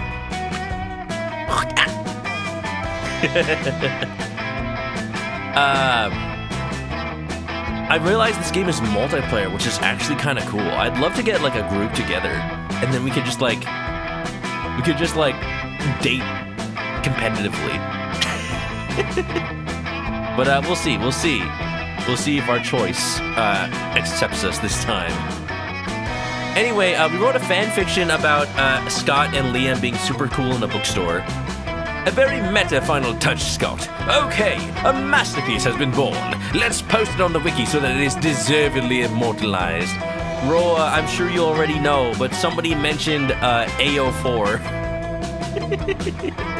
A website called AO4. Some hours later, the users of the Dragon Heat Wiki start to comment about how moving your fanfic is, how they met their inner feelings thanks to it, and how they're now capable of acknowledging your leadership skills. Yep, this game knows. And so they make the 3 of you moderators. Art truly opens people's minds, Scott. I must admit, you've done a true fanfic-a-trois. Hooray! Ooh, fanfic-a-trois. Ooh la la. You truly impressed these 2, yet you sexy creative motherfucker. You gain +2 charm and +1 creativity. The Monster Prom draws near. My stats aren't as good. I hate that it keeps defaulting to Liam though. My stats are definitely not, whoa, look at that mouth. Are not as good as they were on the 6 weeks, but that's 6 weeks for sure. We're well-rounded. I don't know if that helps, but here we go. We're asking Zoe. Zoe forever. Cross your fingers, chat. You think you mean monster fuck? Now wait a minute. Ask Zoe to the prom? Yes! Crossing my fingers. Crossing my fingers. You finally pluck, don't say pluck, up your courage and ask your beloved to go to the Monster Prom with you. Oh, that's very flattering! But I can never date you. You see, my favorite secret ship has ever been crispy ManokAdobo cereal.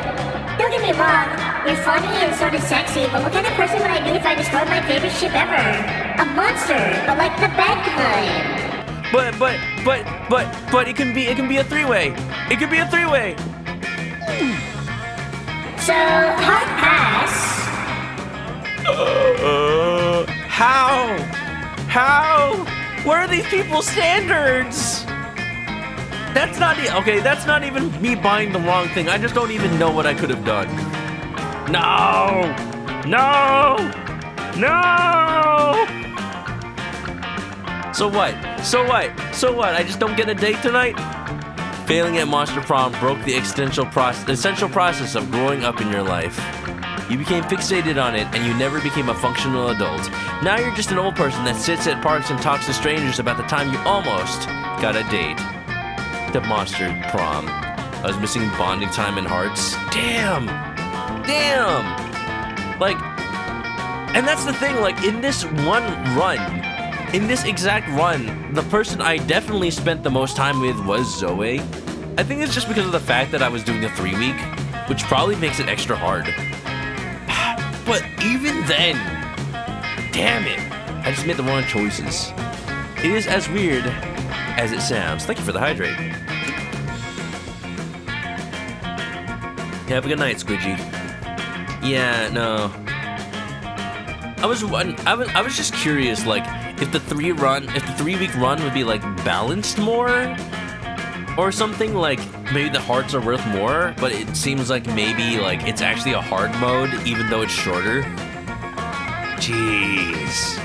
It's as weird and as sad as it sounds. Well, we're single on Valentine's Day, y'all. Singles Appreciation Day. Let's go. Time to buy some chocolate tomorrow.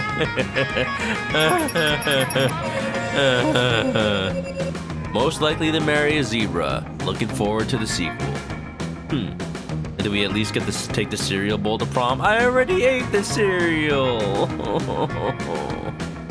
You can tell I did fantastic. Failed asking them a lot before getting a date. It was an accident. Yeah, like I thought that by like knowing what I was doing this time, I could like min-max it. Like I hung out with Zoe every chance I could during lunch. I bought the fanfiction book because I thought she'd like it. But funnily enough, like every time an event involved the book, it did not involve Zoe at all.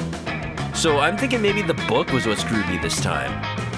So, you know, instead of Zoe. What? So, you know, that's how it goes, I guess. Play me off, Monster Prom.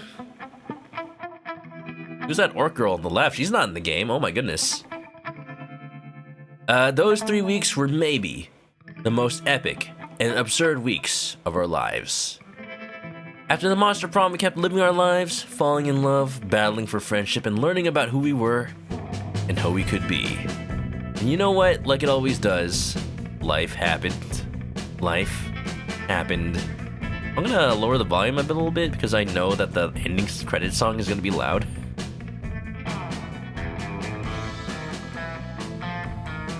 And it was wonderful. Zoe's many years of researching obscure trivia for her steamy fanfics paid off.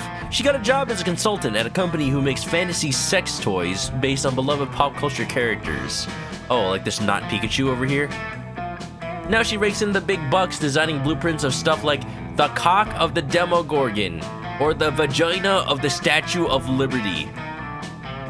That's not a sentence I would have ever thought I've said or thought about.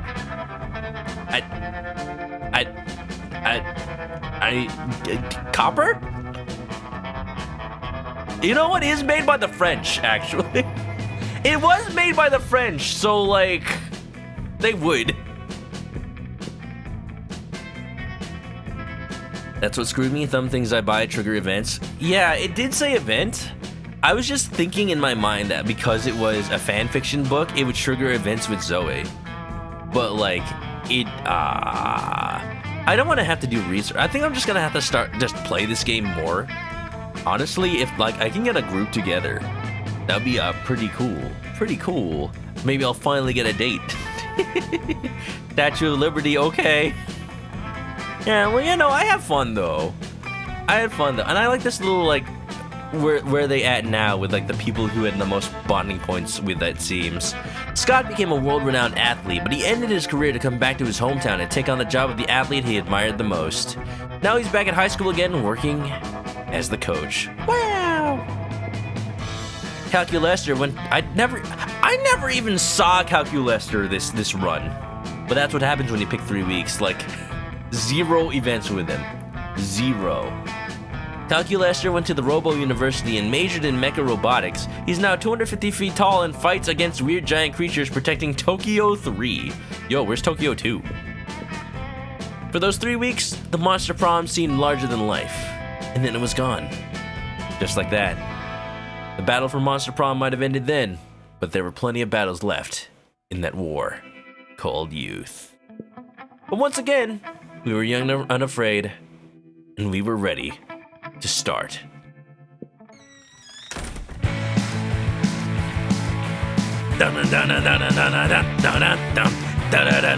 Oh, look, we have different pictures this time because it has the DLC characters. So why can't we date the shopkeep? Come on, like actually, come on. You know, what if like she's a secret option? Oh, look at her go though. Look at Zoe go. Like, what if it's a secret option to date the shopkeep if you visit her every time and buy everything? Like, if you somehow find a way to buy every item in a run, like, what if she's just like, well, obviously you made me rich, so let's continue being together. Oh, look at that! Like a slumber party. Wow. Wow. Now that's a board game. Player character, I just noticed the drums. It's a little player character band. Crank juice. No, it's alright, Chippy. The game swore a lot already. I'm just saying, like, I didn't want to say the whole thing. Yeah. That'd be kind of cool, though. Like, part of me wants to look up on the wiki. Whoa. Part of me wants to look up on the wiki if that's like a thing, or if there's like, because the thing is, the game says in the results screen that there's secret endings. So maybe there is a secret ending for dating the shopkeep. I'm thinking like that's probably a thing, but I don't know. I don't want to get told. Oh, but the play has Miranda as Princess Daisy. I think Miranda would be like actually my next choice. Just saying. But this game is cool. I like this game a lot. I wonder like what the next 2 Monster Proms are gonna be like. I might be tempted to just play the series. Maybe just for fun. We'll see. Until we get a date. It's not scheduled. It's not gonna be on the schedule. But like, just I'll play it off stream for fun maybe. And maybe I'll stream like on a random weekend where I don't usually have a stream. Like, it's just a nice, cool game that takes just a little short time to play. So, I don't know. I'm actually down for just like making this a little like rest relaxation game. Yo, this is such a cool idea. I was saying at the beginning of stream that like I had an idea for like an Ace Attorney style game where like it's multiplayer, right? Because this game is multiplayer. You can compete for the monster you want to date. I had an idea for an Ace Attorney like multiplayer game where one of you is the lawyer, one of you is the prosecutor, and you somehow go around a game map collecting evidence, and like whether or not you collect evidence that the other person can't, like you get a better case, and then the truth of the story reveals itself depending on who got more evidence or better evidence or something like that. Like, it was an idea that I had that I could totally see working, because this concept is actually pretty similar to that. Like, not a dating sim, but hey, you know, an Ace Attorney dating sim would be pretty good too. A downtime game. I definitely need more of those. Play the series in between major games when I have a low time. See, the problem is, when does that ever happen? I'm probably not gonna be done with Persona 3 or Like a Dragon Infinite Wealth until like summer. We'll see though. We'll see. I'm down. I'm absolutely down. But I absolutely want to play more of this sometime. This is actually cool. I'm glad I played this. And just so y'all know, the vote that we had for this game also involved like Doki Doki Literature Club Plus, and it did technically tie. But I ended up choosing Monster Prom because I already played Doki Doki before. But you know, I might play that as well. I might play that as well. Summer? Yeah. Those 2 games are not long. Are not short. Those 2 games are pretty long. Like a Dragon and Persona 3. Jeez. May not happen soon, but I've had it happen before. We'll see what happens. It took me like 5 months to play Like a Dragon, Yakuza Like a Dragon. So, not surprising. I definitely expected this. I am committed. I can't afford to play anything else. Like, I've been wanting to play Layton versus Ace Attorney for like over a year now, and I told myself it would be the next Ace Attorney game I play. I have not had free space on the schedule to play an Ace Attorney game. I went like an entire year without playing one, and that's a shame. That is such a shame. That's what what I'm known for. But hey, Monster Prom is a pretty good interim, I think. Yeah. Contemplated adding just for a hot tofu boyfriend. Yeah, I actually played that as literally the first Valentine's Day game I've ever played, Twyla. I believe, yeah, the VOD is on my YouTube channel, so if you want to go check that out, you can see. It was a long time ago though, and I didn't get the good ending, or like, I got an ending, but I've heard that game has like hidden layers and depths to it. But I only had time for one run. So, you know, what I like about Monster Prom is it's just kind of short and fun. Even though there's not really an overarching plot, it's like, yeah, no, it's just fun. Like a little fun little thing to play. All right. Well, I'm glad I was able to get 2 runs in. If I'm to be completely honest, I think just lately, all the games I've been playing require me to do voices. I have kind of worn out my voice, so I wasn't actually sure if I could play this today. But I've been fine. I do think I need to buy a humidifier for my room because definitely been waking with I've been waking up with a little bit of a dry throat. I did buy one. It's coming tomorrow. So let's see. Let's hope. Let's hope it does things for me. Oh yeah, it happens. No matter how many times I hydrate. Have some soup too, I will. Soup sounds awesome. Alright. So yeah, that's it for Valentine's Day this year. Hope you all had a nice one. Thanks for being my Valentine's today. Mwah mwah mwah. Thank you for hanging out, and hope you all enjoyed the Monster Prom. So question of the day for chat, post it in the Discord or post it in the chat right now. Who would you take the Monster Prom? Now that I've met them all, I would say either Zoe or Miranda. And like Zoe because she's a nerd, but like the cool kind of nerd, as in just a weeb. Or maybe just the fact that she wore the Princess Daisy outfit. I don't know that.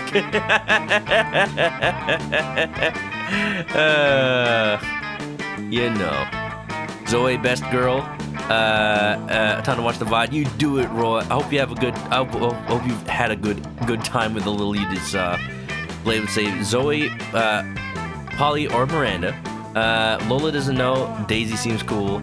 Zoe, Polly, or Scott, or Fish Princess. Scott's really cool. Scott's a cool dude. He's got no brain cells, but like you could be his brain cells if you date him. Like you can fix him. Rose says Scott 100 out of 10. He's a good boy. Damien though, Damien or Scott. Did y'all like that I gave Damien the Beavis voice? It kind of just happens. But like not in a dumb way, in more of a like mischievous way, let's say. Damien and Scott are 2 guys you want to be friends with. Hey, there you go. We never did get we got 0 chance to hang out with Calculester, so who knows? Maybe he can generate infinite fan fiction. You know? But I digress. We have a lot of opportunity to play a lot of this game, so let's leave it here. This is not a goodbye forever, but a goodbye for now. Yeah. Okay, the vampire got a British accent. Yeah. I don't know, he just seemed fancy for it. Like, it reminds me of Byakuya from Danganronpa, or like Nanjo from Persona 1. Not that anybody's ever played Persona 1, but still. Alright, y'all, you know the deal for real. I'm gonna call it for the night, but if you can guess the ending song that I'm about to play, Y'all get to decide what game I slot into the schedule next. I will consider it. It's not like 100%, but you know the rules. Now. The hints I have given out for this song are, it came out in the 2000s, just in that vague era of the 2000s, and it is from an Atlas game. Those are the two hints. And I guess I've already technically given another hint in that it is not from Persona 3. I picked it though because I knew I was starting Persona 3 this month, so that's the thing. Like, you're so focused on Persona 3 that you don't realize what it's actually from. Yeah, you know. Thanktwig would probably take Scott to prom. Yeah, you know. He's loyal like a dog, for sure. He's a good boy. All right, sounds familiar. Feels like you heard this before. So the rules of the game is you have to guess the game that it's from and like either where it plays or the name of the song. So you gotta Rhythm Doctor. Well, see, now if I deny it, I'm breaking the rule because he didn't say where it's from. But it is not Rhythm Doctor because that game isn't even out yet. So by default, it does not fit within the hint of in the 2000s. Well, you know, I wish it was from Rhythm Doctor. Yeah. Sounds like a dozen other songs. That's why. That's what makes it so tricksy. And if nobody guesses it, I'll default to playing the game that it's from, and y'all will feel so silly. Y'all will feel so silly. All right. Good song though, isn't it? Everybody, how you doing? Everybody, thanks for hanging out. Buy some sheep chocolate tomorrow. I'm gonna buy some candy hearts. I'm gonna buy some chocolate. I'm gonna buy some lollipops. I'm gonna buy some pop rocks. I seriously found some pop rocks that you dip a lollipop into the pop rocks, and I'm like, that is such a genius idea. I think I used to do that. When I was a kid. Like, get a Dum Dum Pop and like dip it into the pop rocks. Like, there's no way I didn't, because that is genius. Or maybe they used to sell it. I'm not sure. You missed those, right? Gotta have Valentine's candy. Roa feels silly. You might have. I don't know. Maybe you've seen them before, Roa. It's a game that I like. That's for sure. Another secret hint. Not a gamer. Fair enough. All right, y'all. Well, let me all know if you ever figure it out. You are free to guess if you just type it in the Discord as well, in the ManokAdobo stream channel. For now, though, those are the links in chat for all the social media stuff. Copy these red messages if you're coming along. We'll see you on over there. Thanks for the stream. You are absolutely welcome. And yeah, have a good rest of your Valentine's Day or the day after, depending on your time zone. And this is your Valentine, Sweet Chicky Chickpea, signing off. That is not my name. Don't call me that. Bye-bye!